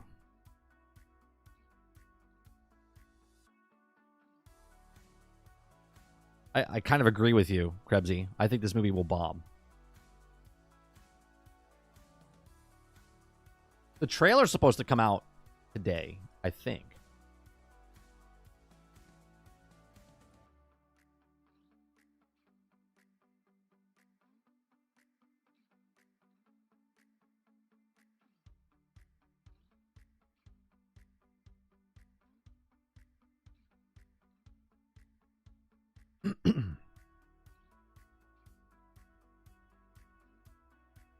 Movie's going to be fire. I mean, the movie will be on fire. The movie will be on fire. There's a lot could go wrong with that movie, Mo, especially with video game fans. We were just talking about how people think video games are shit. And usually video game adaptations are pretty shitty. So, it could change. It could change. But we'll see.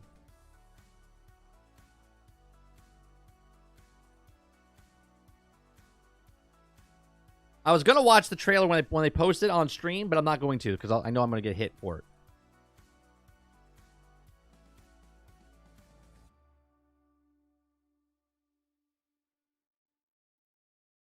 Not fire, but fire.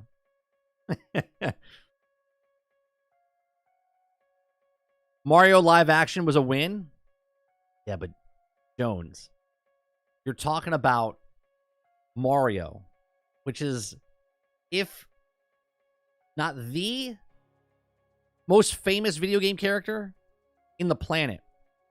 Last time I checked, there wasn't a Borderlands land being built at Universal Studios.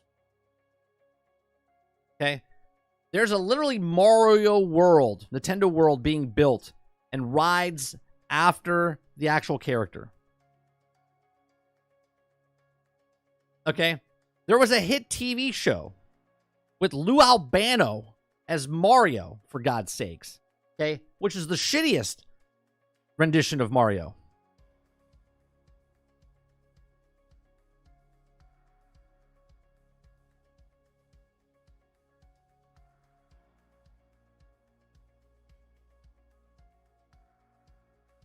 But Mario did animated look, right? Well, think about the first Mario movie that was live action.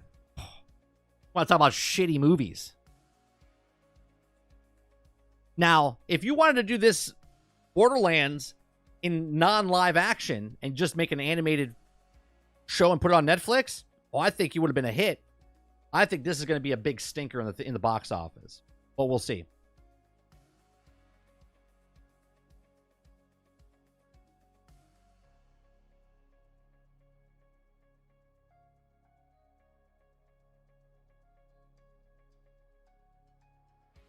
I like giving the movies a smell test, and this smells shitty. Oh, I have no idea what the budget was. If the budget was over 200 million, it's going to be hard to it's going to be hard to make its money back.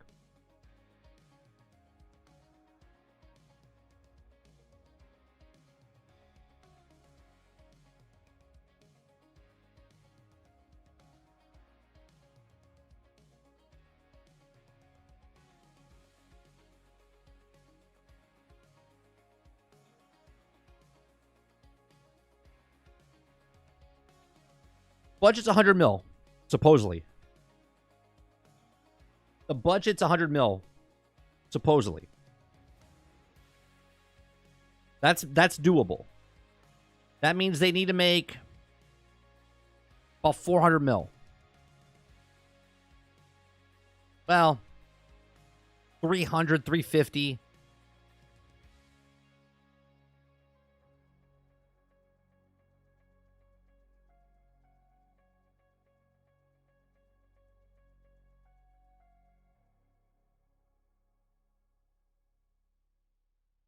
Oh, wow. That budget can't be correct. That budget can't be correct. So it says 100 mil, but the filming was officially began on April 1st, 2021 in Budapest, Hungary during COVID-19 pandemic. And it filmed wrapped in June 22nd. And on June 4th, 2021, first look images were cast release. So this movie's been done since 2021. Okay. Reshoots happened in January of 2023.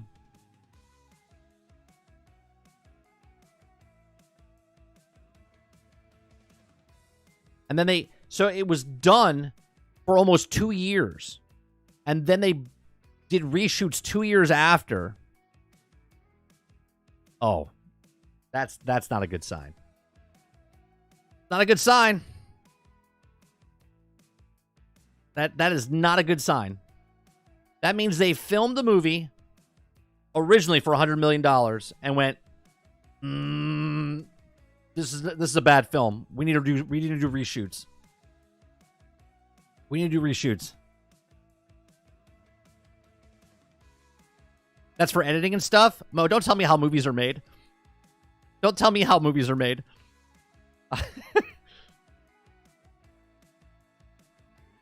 It's not on Game Pass.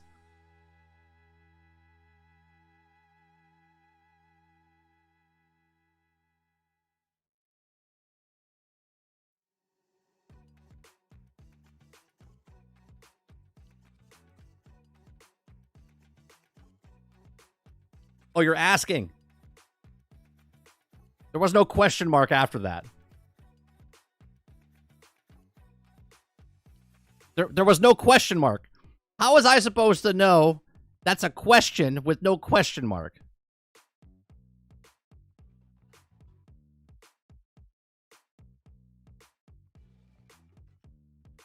Tell me he's asking.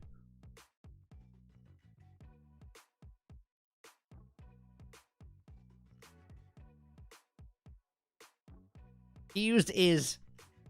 Get out of here.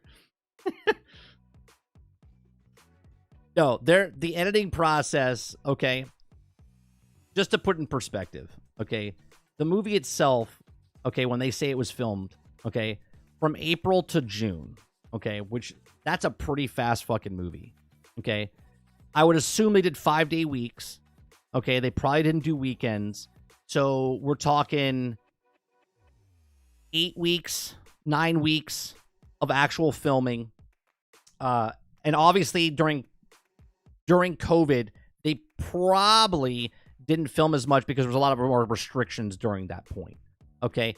Then they filmed the movie, and again, I'm speculating on this based on my experience in the industry for 20 years. They saw what they had, and it was a pile of shit. Okay. And when I say pile of shit, meaning it was incoherent. They didn't have enough stuff filmed. There was stuff that maybe again, I don't know how they filmed it. Maybe they shot it with one camera setup. Maybe it was a 2-camera setup. Maybe they had a B crew and did some stuff. There's a lot of things that could have went on, okay? So it wrapped on June 22nd. It says on June 4th, 2021, first looks images rised. So they started showing you footage of it at the last month of filming, okay? Then they went dead silent, meaning the editing process from June, because it's going into edit while they're filming. Okay, we're not talking about how it was done in the past, where the movie has to be wrapped up and then they bring it to the edit suite, right? They bring it to the edit suite the day it films. So like if people were shooting, okay, they take those canisters if it's on film. And again, I don't know if they're using film or they're using digital. I would have to look this up. Let me see here.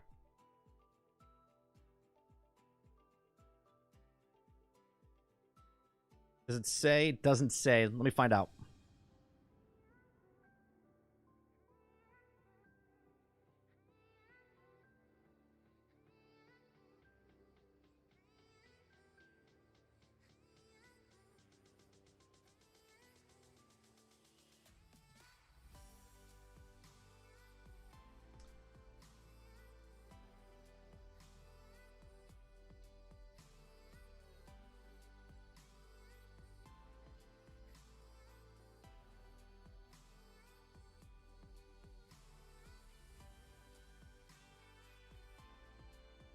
Behind the scenes of Allison. Let's Allison Borderland. Still relaying. Borders movie is done filming. I can't find anything on it.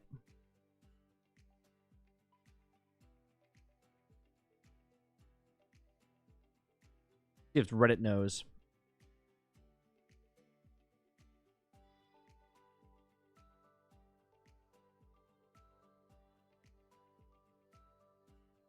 So I'll just speculate. I'm assuming they used digital, right? Let's say they used like the red one. I don't know what they used. Okay. But while they're shooting, so on that day, they have the storyboards, they have the script, the editor, some editors are on set, right? They literally film it and start editing it on set so the director can now see what's happening and they can do it along the way. Saves on cost and whatnot. Then once it's filmed and they have all the stuff, then they still edit it for a good 6 months to 9 months afterwards. Then they have all the stuff together, and then once it's all together, they're like, this is bad. We don't have a full movie here. They're like, all right, we got to do reshoots. Then they got to call the bigwigs up, and the bigwigs are like, how much money you need? And they're like, well, we're going to need a little bit more money because we're missing a couple things. What are we talking about here? And then they start going into filming again. Now, as far as they're filming again, they filmed again reshoots in January of 2023. It says it was announced the film that was going to go 2 weeks of reshoots directed. Okay. Now, Roth's comments in Thanksgiving of 2023, while Roth would not be involved in the reshoots, he remained attached to the film and gave Miller his blessing. Grab new pages for Miller. In June of 2023, removed his name from the project. Oh, my God. I didn't even read that. The director that started it removed his name?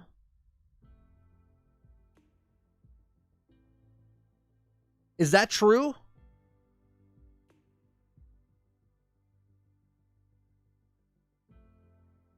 Was that the director? Hold on a second. Was attached to direct. Elon Roth was directed to direct the film from the screenplay. Oh, the writer. The writer left.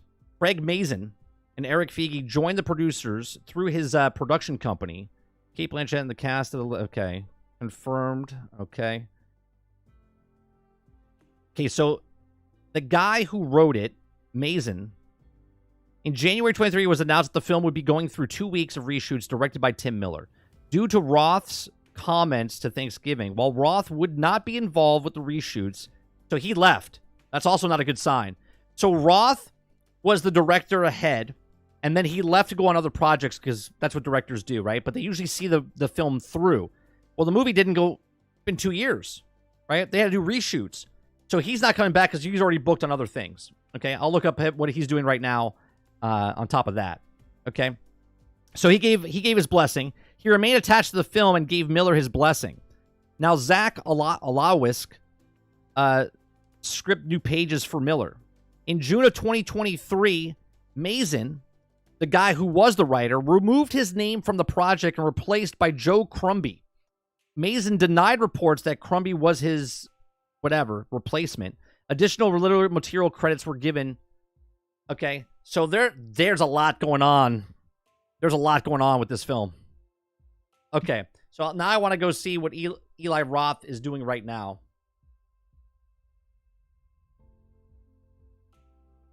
Now I got to see what he's working on.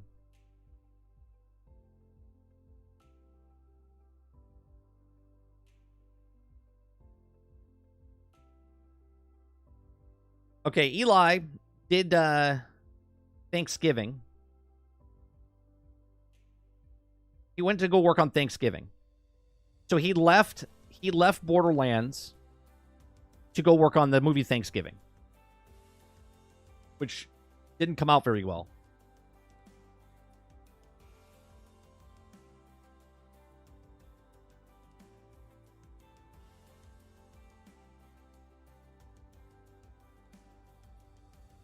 We had some good adaptations recently, like Last of Us. That's a TV show. That's different than a movie.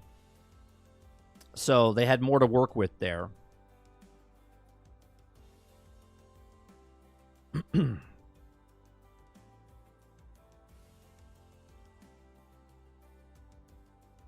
That's not good, bro? No, it's definitely not good. Especially when your director... Here, perfect example. Director of the Marvels. Filmed the Marvels, and then they had reshoots with the Marvels. And the director never came back or finished the edit. She moved on to another project. Never a good sign. Never a good sign when your director leaves to move to a different project, because it means they're not passionate about the project. They literally were there just to collect the check. Good on them, bad on project. Okay? So anytime a director leaves a film and doesn't come back for the reshoots, like, you're in that movie. Peter Jackson was with Lord of the Rings for a little decade. Do you know what I mean? Like, he stuck that thing out because until his end, because to see his vision, because he was passionate about that project. Okay? If a director comes in and is like, I'm shooting this, gets the cash, and then moves on to the next project, not a good sign for the movie.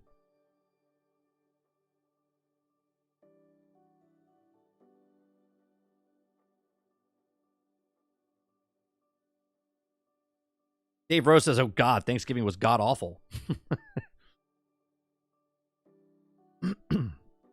So, again, by just looking at it, again, I'm giving it, I say the sniff test, but the eye test, I'm like, doesn't look very good. I haven't even seen a trailer yet. Now, obviously, you can make a bad movie, and it can be a hit. It could be a cheesy movie, and it can make money. But then again, back in the old days, when a cheesy movie came out, it didn't cost them $100 million, $150 million, $200 million. It cost them like 10 mil, 20 mil. And it went on to make 200, 300 mil.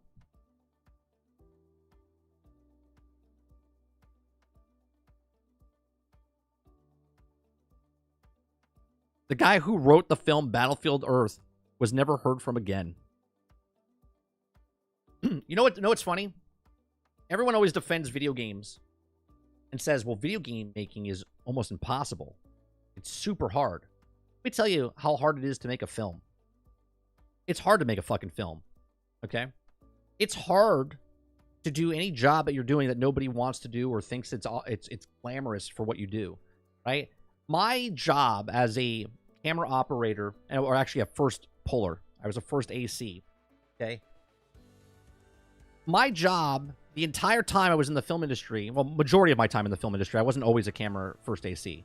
Okay? I was a focus puller. Okay? And my job, I never ever got an applause or a pat on the back or anything like that. The only way I knew I was doing good is if they asked me to come back the next job, or I was still there the next day. Okay? Because my job is a high stressful job. Okay? And I wasn't stressed at all, ever. Okay? I was constantly under pressure because there's millions of dollars on the line. Not only am I shooting the camera, okay? Hold on one second.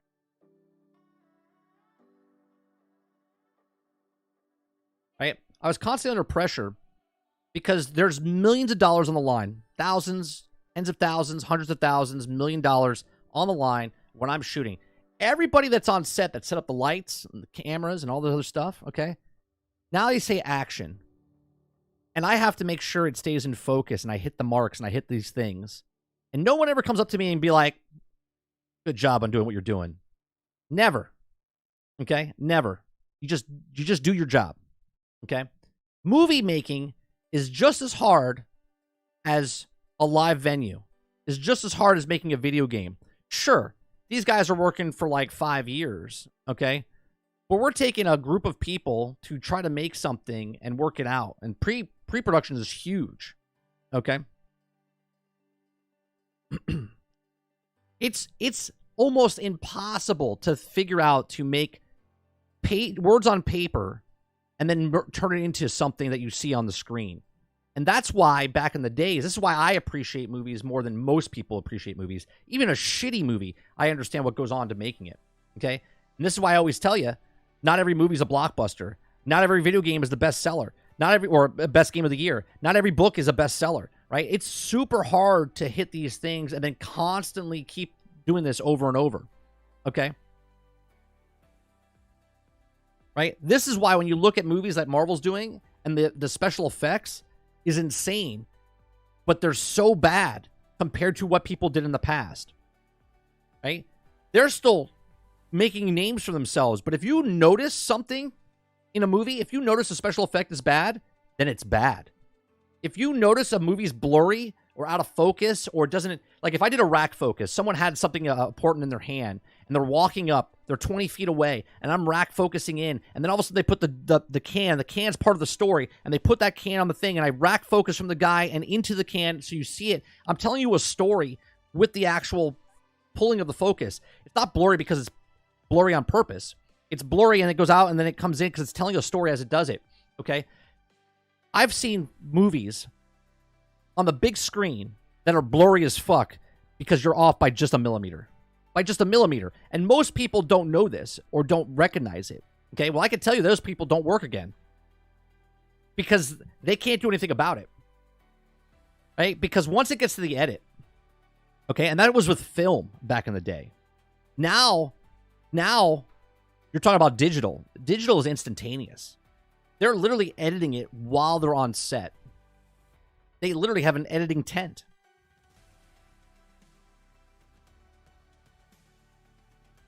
You're describing Rebel Moon to me.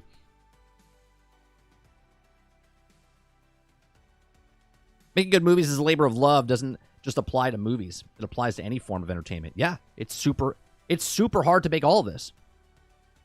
You want to go watch, it's on YouTube, I believe. Go watch the making behind the scenes of Lord of the Rings, Peter Jackson's Lord of the Rings. They did like a documentary series. They did the whole thing. Just go watch that. If you've never watched a behind the scenes movie, I recommend you go watch behind the scenes of Lord of the Rings and just show how many people it takes to make a movie like that.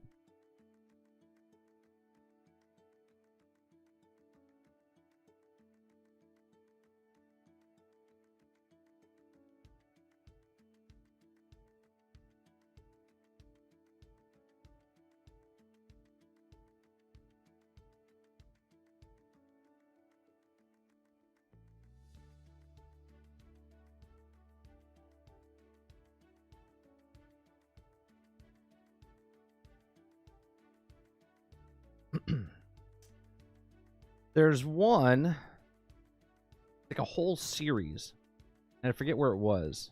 I watched it years and years and years and years ago.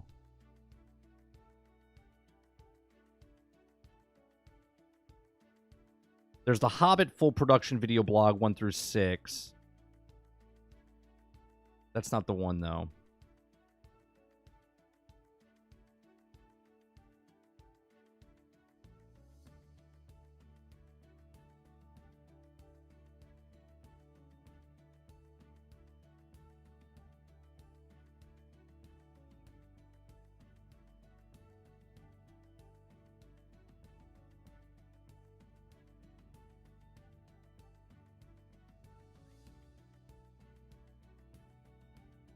If I find it, I'll post it into Discord so people can watch it. You really like Rebel Moon? I mean, I'm glad some people like it. It was awful. But this is coming from me. In my opinion, it was an awful movie.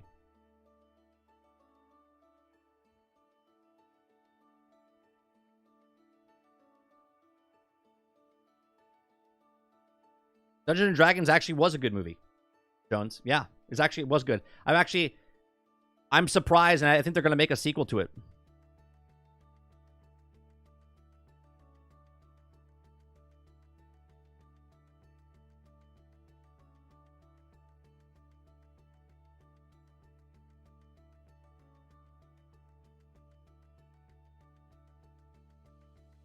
I wouldn't even give it the justification of that, Rose.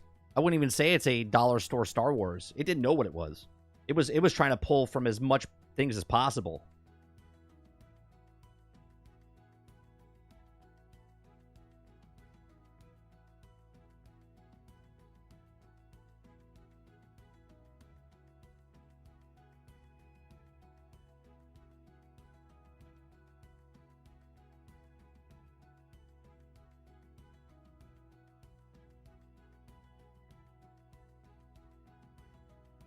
Z says, you can do movie reviews for IGN, but they'll probably love Rebel Moon.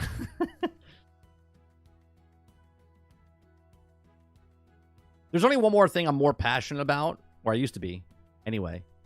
I'm more passionate about films than I am about video games. But I don't do films because I don't have time for both. That's why I made Nerding with 30. I want to talk more about shows and do breakdowns and stuff. But at the same time, I don't, because I don't want people to be ruined. Sometimes being naive and ignorant to stuff makes it more entertaining. And if I broke down why Rebel Moon was so bad, you would think I'm nitpicking. But if I showed you what a good movie was and what a bad movie is, then you would start seeing those things in other films. And I don't want to do that to other people.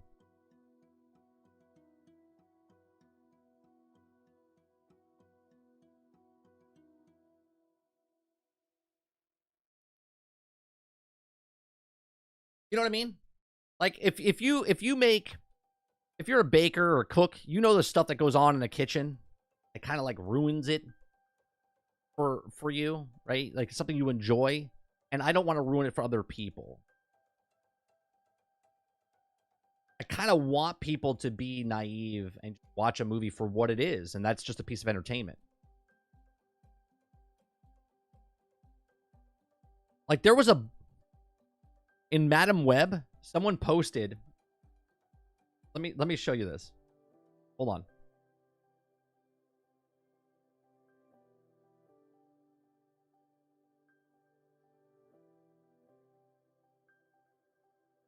This is an actual shot from the film. This is not a behind the scenes thing. This is an actual shot. Okay. This is a scene from Madam Web. Okay. And that's the microphone.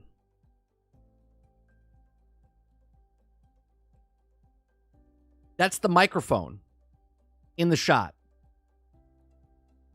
And I would see this 1,000 times every fucking time I was on a set with someone that was new to in the audio department or a person that worked in the camera department. They're like, yeah, looks good.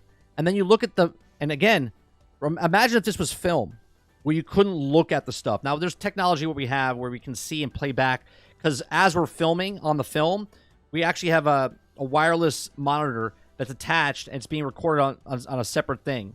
Okay, so they can review and go back and review. Okay, if you're using film. Okay. They literally have shots like this, and that made it to the film. So think about that for a second. That got by not only the director, but the script soup, the guy looking through the lens, anybody else that was looking behind the monitor that was looking at the thing, because they all sit there and they're looking at her performance and they're like, "Oh yeah, wait, let me recreate what they do on the movie set." Oh, beautiful. Yeah, let's wrap. Let's go for lunch, people. Let's go to lunch, right? That's what they do. Okay? They do that because they don't know what they're doing. They have no time for anything. They're on time restrictions. They overshot. This is a quick pickup shot. It's coming out of the ambulance. Okay, let's get it. All right, how'd it look? Did it look good? Yeah, everyone just glazed over. They're just like, whatever, I'm just getting a check. Everything's fine. Right? And then it goes to the big screen. Right? So then it got past the edit. Imagine this. The editor could have cropped it out. Could have matted it out. Could have done something to get it out of the screen. Okay? And yet, it made it to the final shot. The final edit. And into the big screen. Right? Sorry. Could have cropped it out. But nope. Could have done anything. This is a person taking a picture from their movie theater to the actual screen. Amazing. And then someone looks at it and goes, oh, you're just being nitpicky. Damn right I'm being fucking nitpicky because they're supposed to be professionals. They're supposed to be professionals. You're telling me you didn't get any other shot. You didn't get any other shot. You didn't do a take 2 of this. This was the best version of it, and you didn't get anything else from it. The 20 people that were standing behind the monitor watching the scene didn't notice it. The guy looking through the camera lens didn't notice it. The focus puller didn't notice it and go, I think the mic was in the shot. Nobody said anything, right? And I'm sure if you went through a lot of movies, you could find a lot of stuff like this. Why? Because a $100 intern is working the camera. $50 guy is working the boom mic because Todd came in sick that day and they didn't want to pay the union fees. Right, this is a surgeon leaving shit on after. This is like filming something with the lens cap on. Okay? You can make that mistake when you're taking pictures of your family and whatnot. But when you're getting paid union standards to make a film, and the producer shows up and says, hey, how's filming going? Oh, yeah, it's going great. Oh, awesome. You guys are doing good? Yeah, we're doing great. Sits down in the chair 6 months later to watch the final project and goes, is that a fucking boom mic? Is that a fucking boom mic in the shot?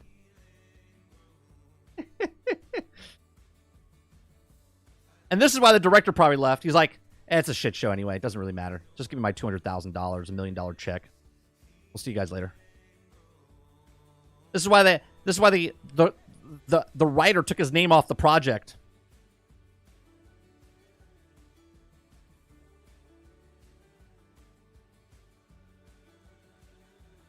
I like how the thing, right? This happens all the time, right? It happens all the time in movies.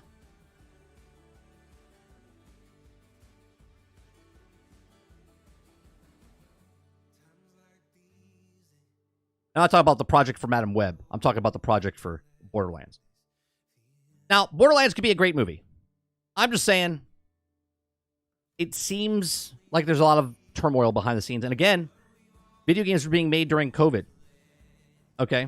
Video games were being made during COVID. Movies were being made during COVID. And that makes production a lot harder.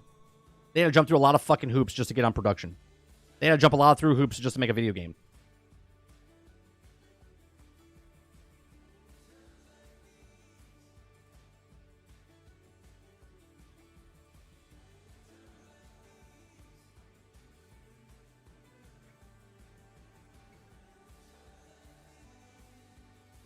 It's Mephisto.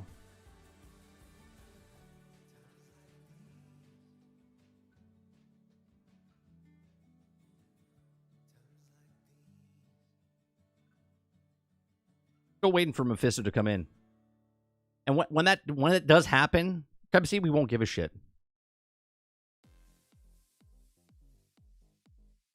Oh, here it is. Yeah, I'll tell you what, Claptrap looks actually pretty good. Yeah, I'll put this up here, but we'll probably get hit. Nope. I don't want sound. We'll just give it the view. You know what I mean? We'll give it the shot. And I'll talk over it as we're doing stuff. I'm gonna watch this after the fact with the sound.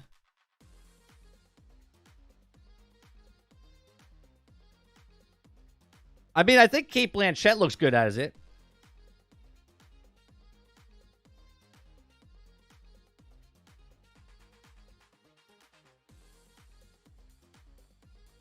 It actually looks like it could be a fun film.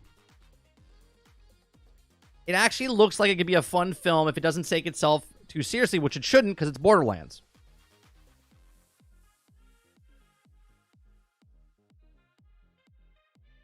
Oh, I gotta hear. I'm just looking at what it is.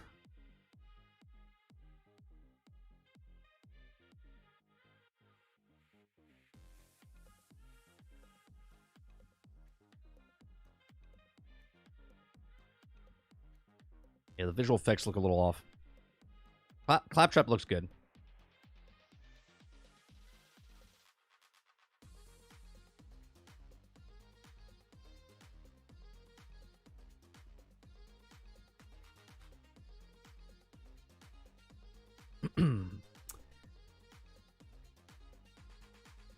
Kevin Hart's going to be Kevin Hart. I'm really surprised that Kate Blanchett did this. I'm really surprised.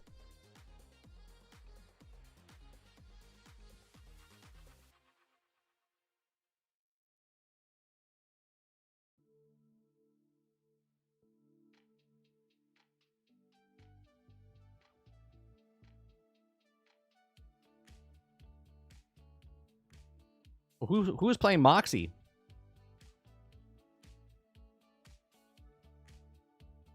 They're showing a lot in the trailer. They're showing a lot in the trailer. That's also never a good sign.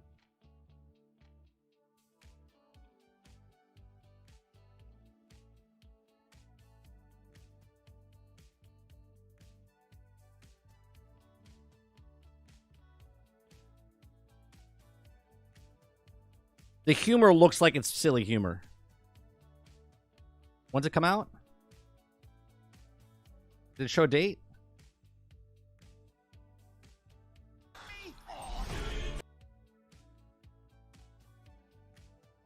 No date. Coming soon.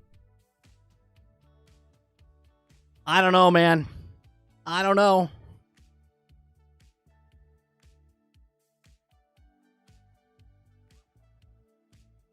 Well, this is, I believe this is from, I don't know why they picked what they did. Is this during Borderlands 1? Or is this during Borderlands 2? I would think 1, right?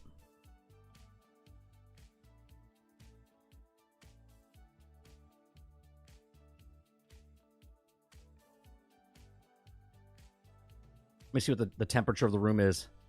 A lot of people can't wait, can't wait, can't wait. This is going to be really bad. Horrible miscast. No Brick, no Mordecai. Lilith doesn't have any tattoos. I'm getting Monster Hunter movie vibes here. Ooh, Monster Hunter movie was bad. Yeah, that was bad. Who's Moxie?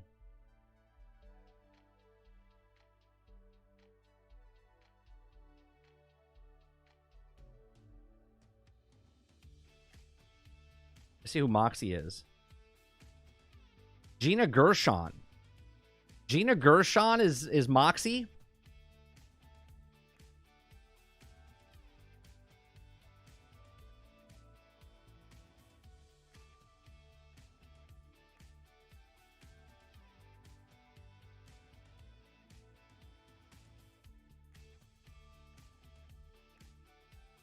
They have Scooter.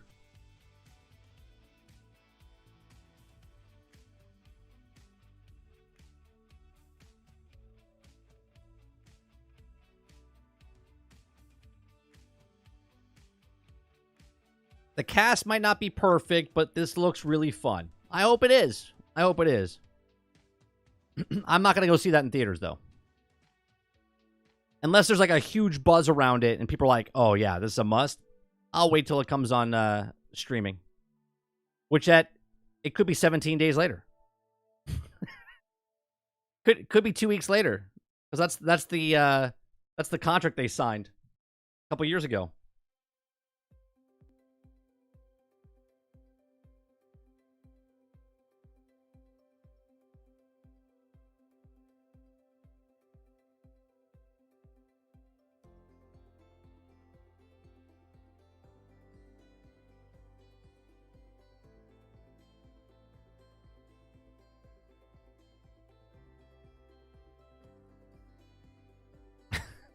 There's some people that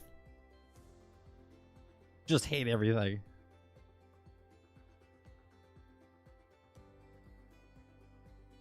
Paul Tassi says, eh.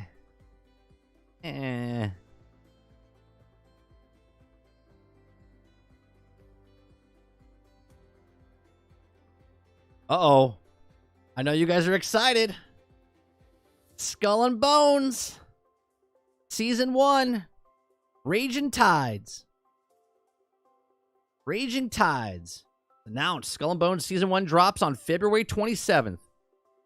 Season 1 drops 1 week. 1 week. 2 weeks? No, 1 week after it came out.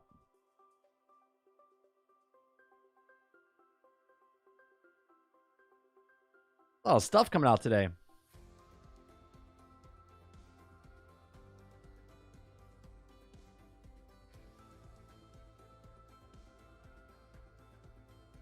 Here you go. For you Elden Ring fans, you guys can get a helmet. That's expensive. There's a couple editions for you for Elden Ring. Okay, Elden Ring Shadow Collector's Edition. You got a $249 edition. You get the statue for the PlayStation 5. You can get the statue in the game for Steam or the statue for Xbox. There's the Elden Ring Shadow helmet, okay, which is $189 for just the helmet. There you go. I have a question. This is just DLC, right? So how much is just the game?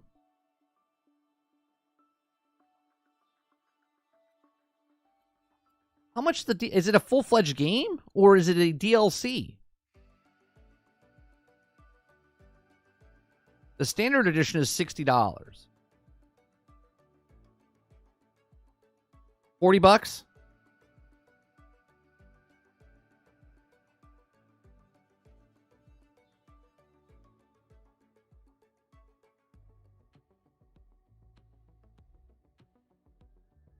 It's DLC, so it's $40.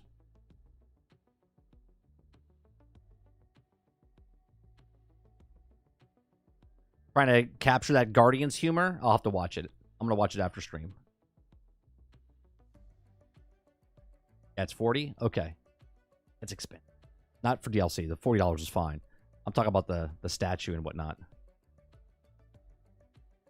You know what game looks interesting? I watched SkillUp's review yesterday on Pacific Drive. It actually seems pretty fun. Pacific Drive looks actually like an interesting game. He says it's like a Subnautica game. It's a survival game, but you're driving a car. Yeah, the car game.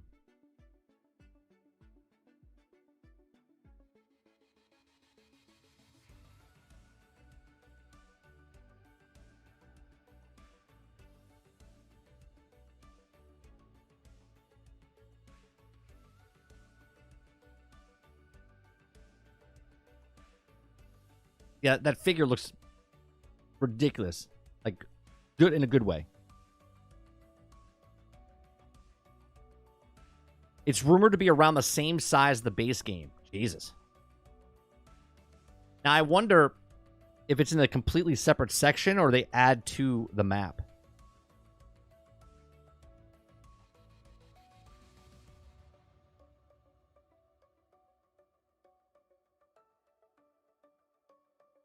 They're really promoting this Borderlands movie. Like, it says coming soon. Like, is it coming out like next week? 2 months? Like, when is it?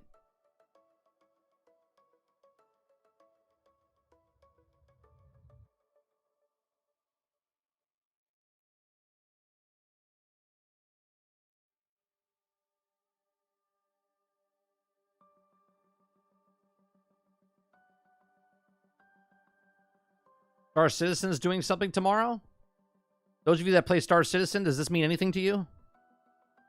Does this mean anything to you? Is this like a ship that you can buy?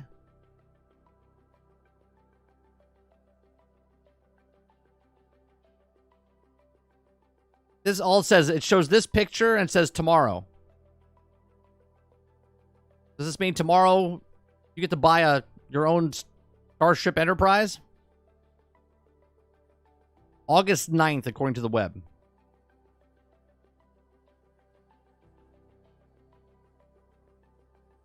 Frigate class. DLC new location called Land of Shadows.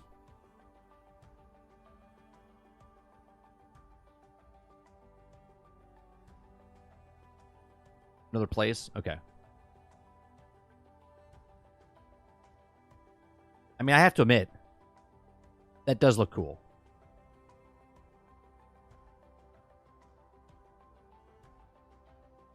I played the free weekend one time, 2 times. And I was completely in awe of the way Star Citizen looks.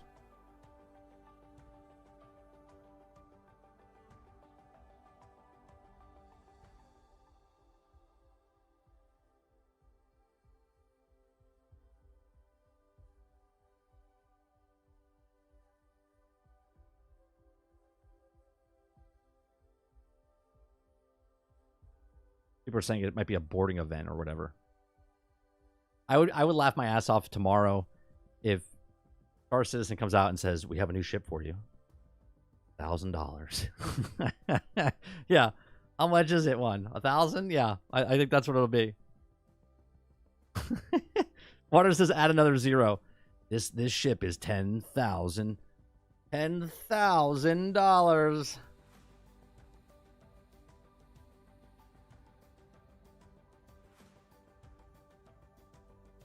Star Citizen needs to release an update called Field of Stars.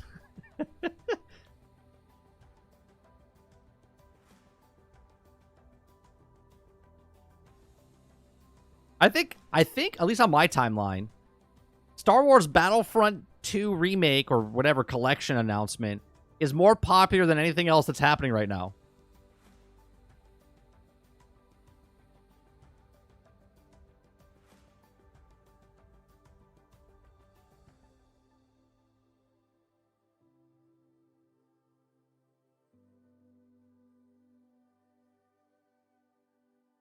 Oh, does Elden Ring come out the same time as Destiny's final shape? Oof. Is that true?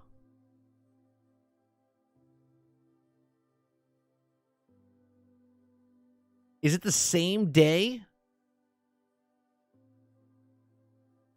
Oof. I mean, I know they're completely 2 different games. But in the public eye,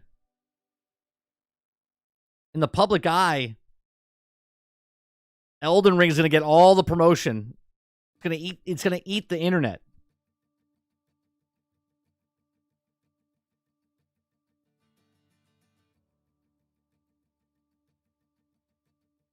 Well, it appears that Last Epoch online servers have crashed. Wait a minute, I thought it was a single player game. I thought Last Epoch was a single player game, Water.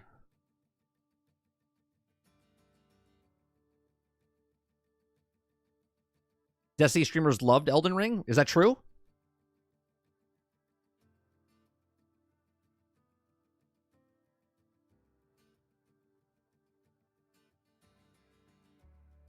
It's like Diablo and Path of Exile? So wait, you could play multiplayer with Last Epoch? I thought it was just a single player game.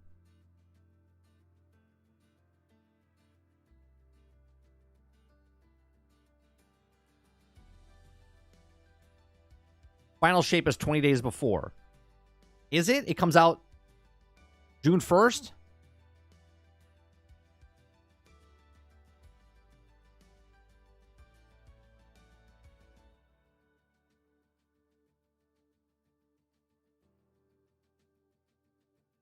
June 4th. Okay. Okay. Well, thank God for that for them.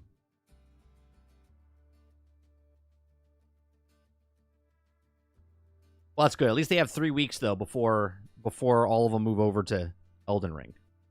So that's good.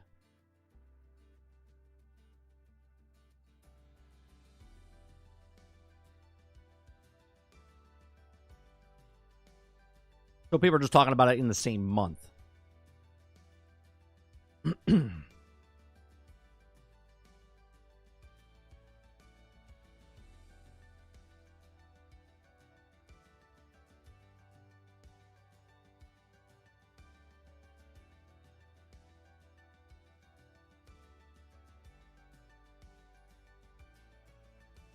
When does Dune 2 come out? I didn't really like the first part. I was bored. I like the original better.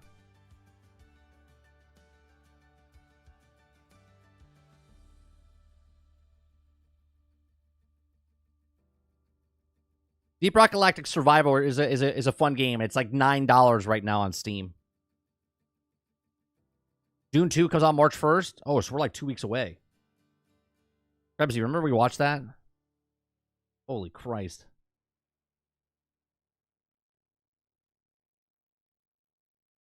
I love, Rossi, the original Dune. For some reason. And I was looking forward to Dune 1, Part 1.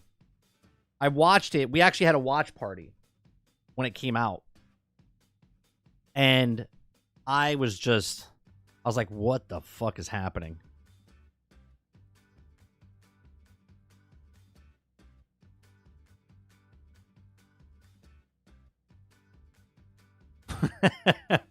Yeah, the popcorn.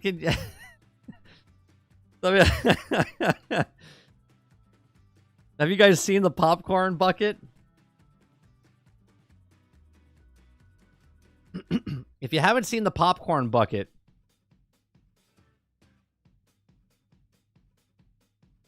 whoever thought about this, the marketing team didn't think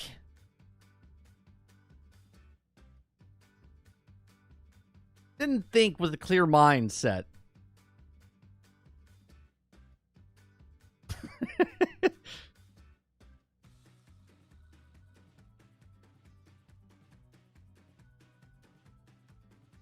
Like, you could have just put the worm on the side of the can. You know what I mean? Just need butter, no popcorn. Oh my god.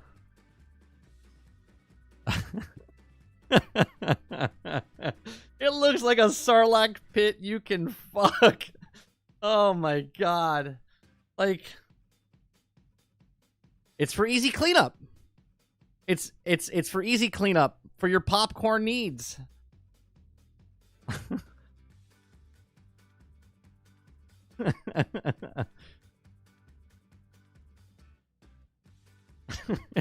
Does it come Does it come in discreet packaging? Oh my god. I love that someone did this. I thought this was pretty funny. They photoshopped the popcorn bucket coming out of the ground. I thought that was pretty good.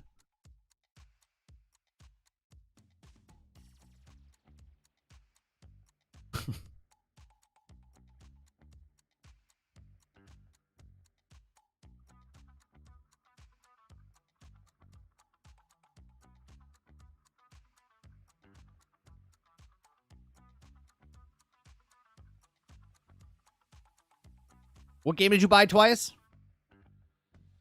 What game did you buy twice?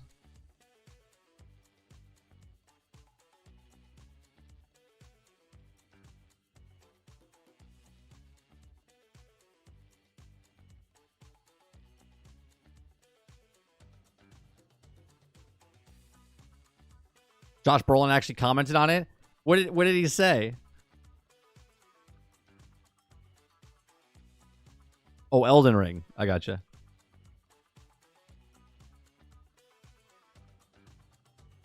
I heard the Deadpool Wolverine popcorn bucket's supposed to be awesome. I mean, if you can't fuck it.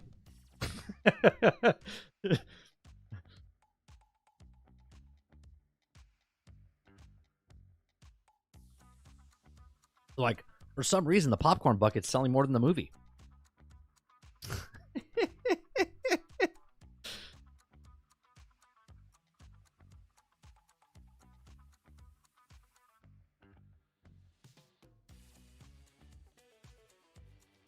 Like, what?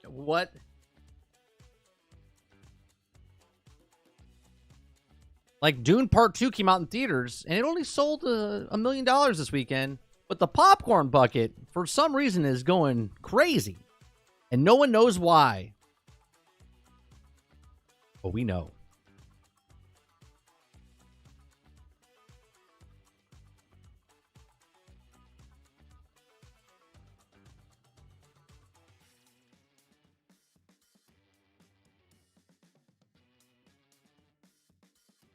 You ever see that? Just follow me here for a second, okay? Follow me here for a second. You know that trick that people do? Okay, I've never done it. Okay, but you know when they cut a hole at the bottom of the popcorn bucket and they put popcorn in and someone reaches in? That takes it to a whole new level.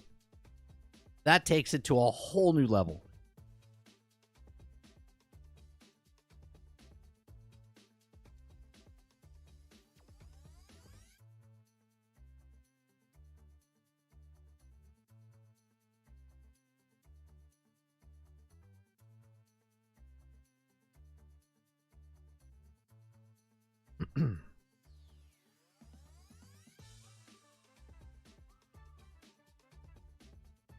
Yeah.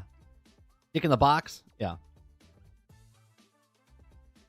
You set that up already? Above already? Oh, I didn't see that, Rose. I didn't see it.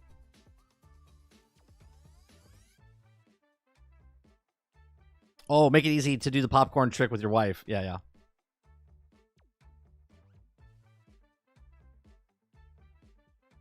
Yeah, and then your kid comes running in the room. Oh, popcorn! You're like, no! You and your wife are just sitting on the couch watching a movie. Hey, babe, you want some popcorn? No, I'm good. I want some. No, it's not for you.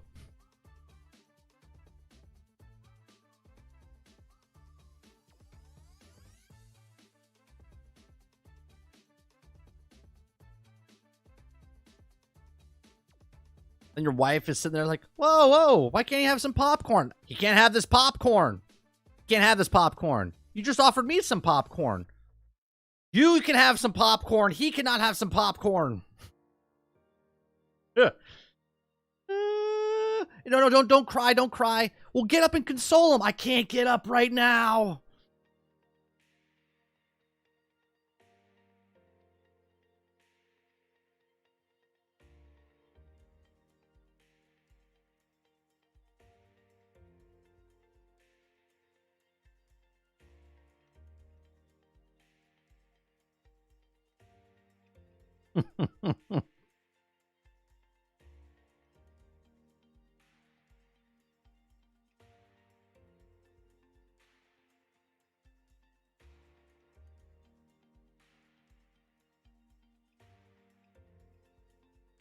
Oh, God.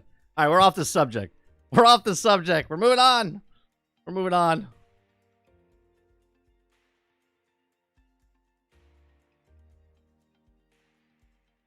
What is this? Is this for Dune? Introducing Salon Selected. Did somebody really? It's new from Helene Curtis. 4 salon shampoos, 4 salon... I'm gonna get clipped for this, but whatever, or copyright for this. But this is a Dune commercial, and then someone took Salon Select commercial and put it over it. Are you ready? Salon Selectives presents hair so beautiful you feel like you just stepped out of a salon.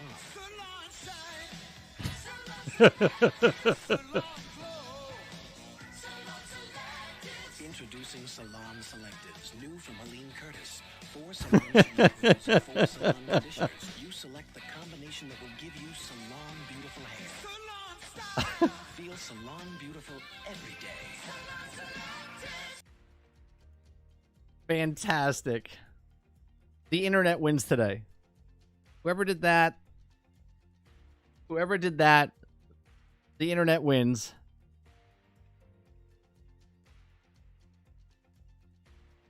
I can't show that, Bebsy. I can't show that on screen because her outfit was literally where you saw her tits and ass through the C-3PO outfit that she was wearing. Roland said, if I see a bunch of people in the theater with one of those freaking buckets in their hand, I'm going to be like, okay, you're an idiot.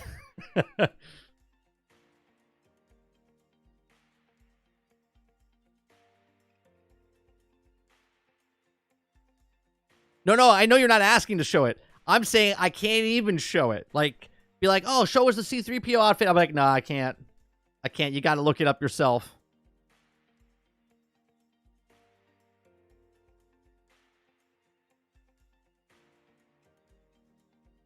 Available today. Final Fantasy Online free trial / beta test available on Xbox. I might have to download that.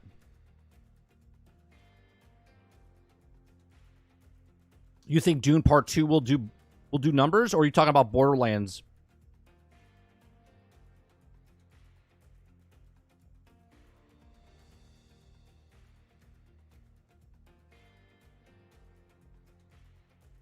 Dune? I hope so. The Part 1 came out. It didn't do very well because it came straight to streaming.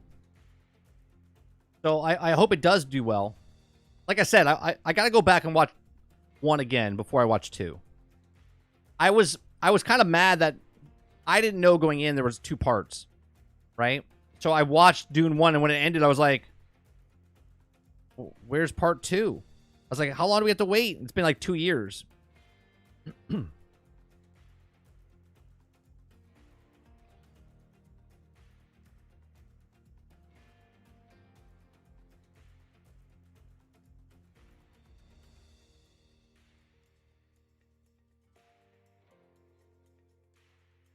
I watched the original movie. I played the video game. Never read the books.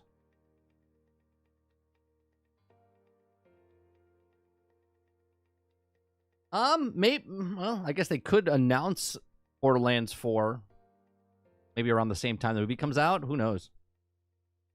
You would think they would wait.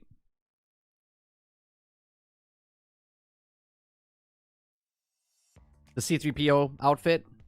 Oh, do it for the outfit. What did you say about it? Hold on. Strictly for research purposes only. What is the name of the C-3PO outfit? Just put Zendaya. How do you say her name? Zendaya? Red carpet. Just type in red carpet Dune. Red carpet. You'll see it. You'll see it.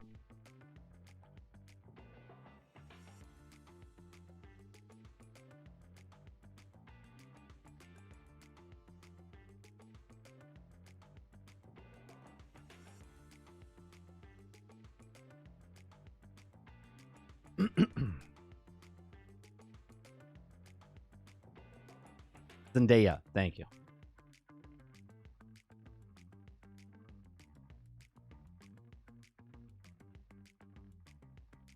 All right.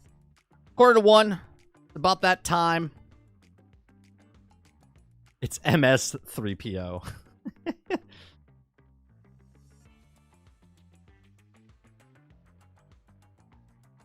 Don't pronounce it. It's like she's from The Lion King.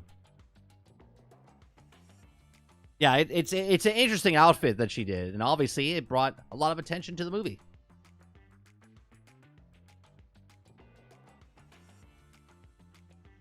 Also, for Xbox Final Fantasy XIV beta, do not link your existing Final Fantasy XIV account to it. Why would you play it? If you already have it, why would you play it on Xbox? Argus?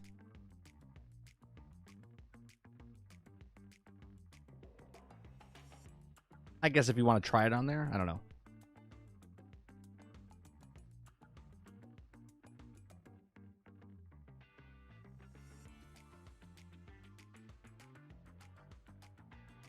It's like cha-cha-cha-cha-chia.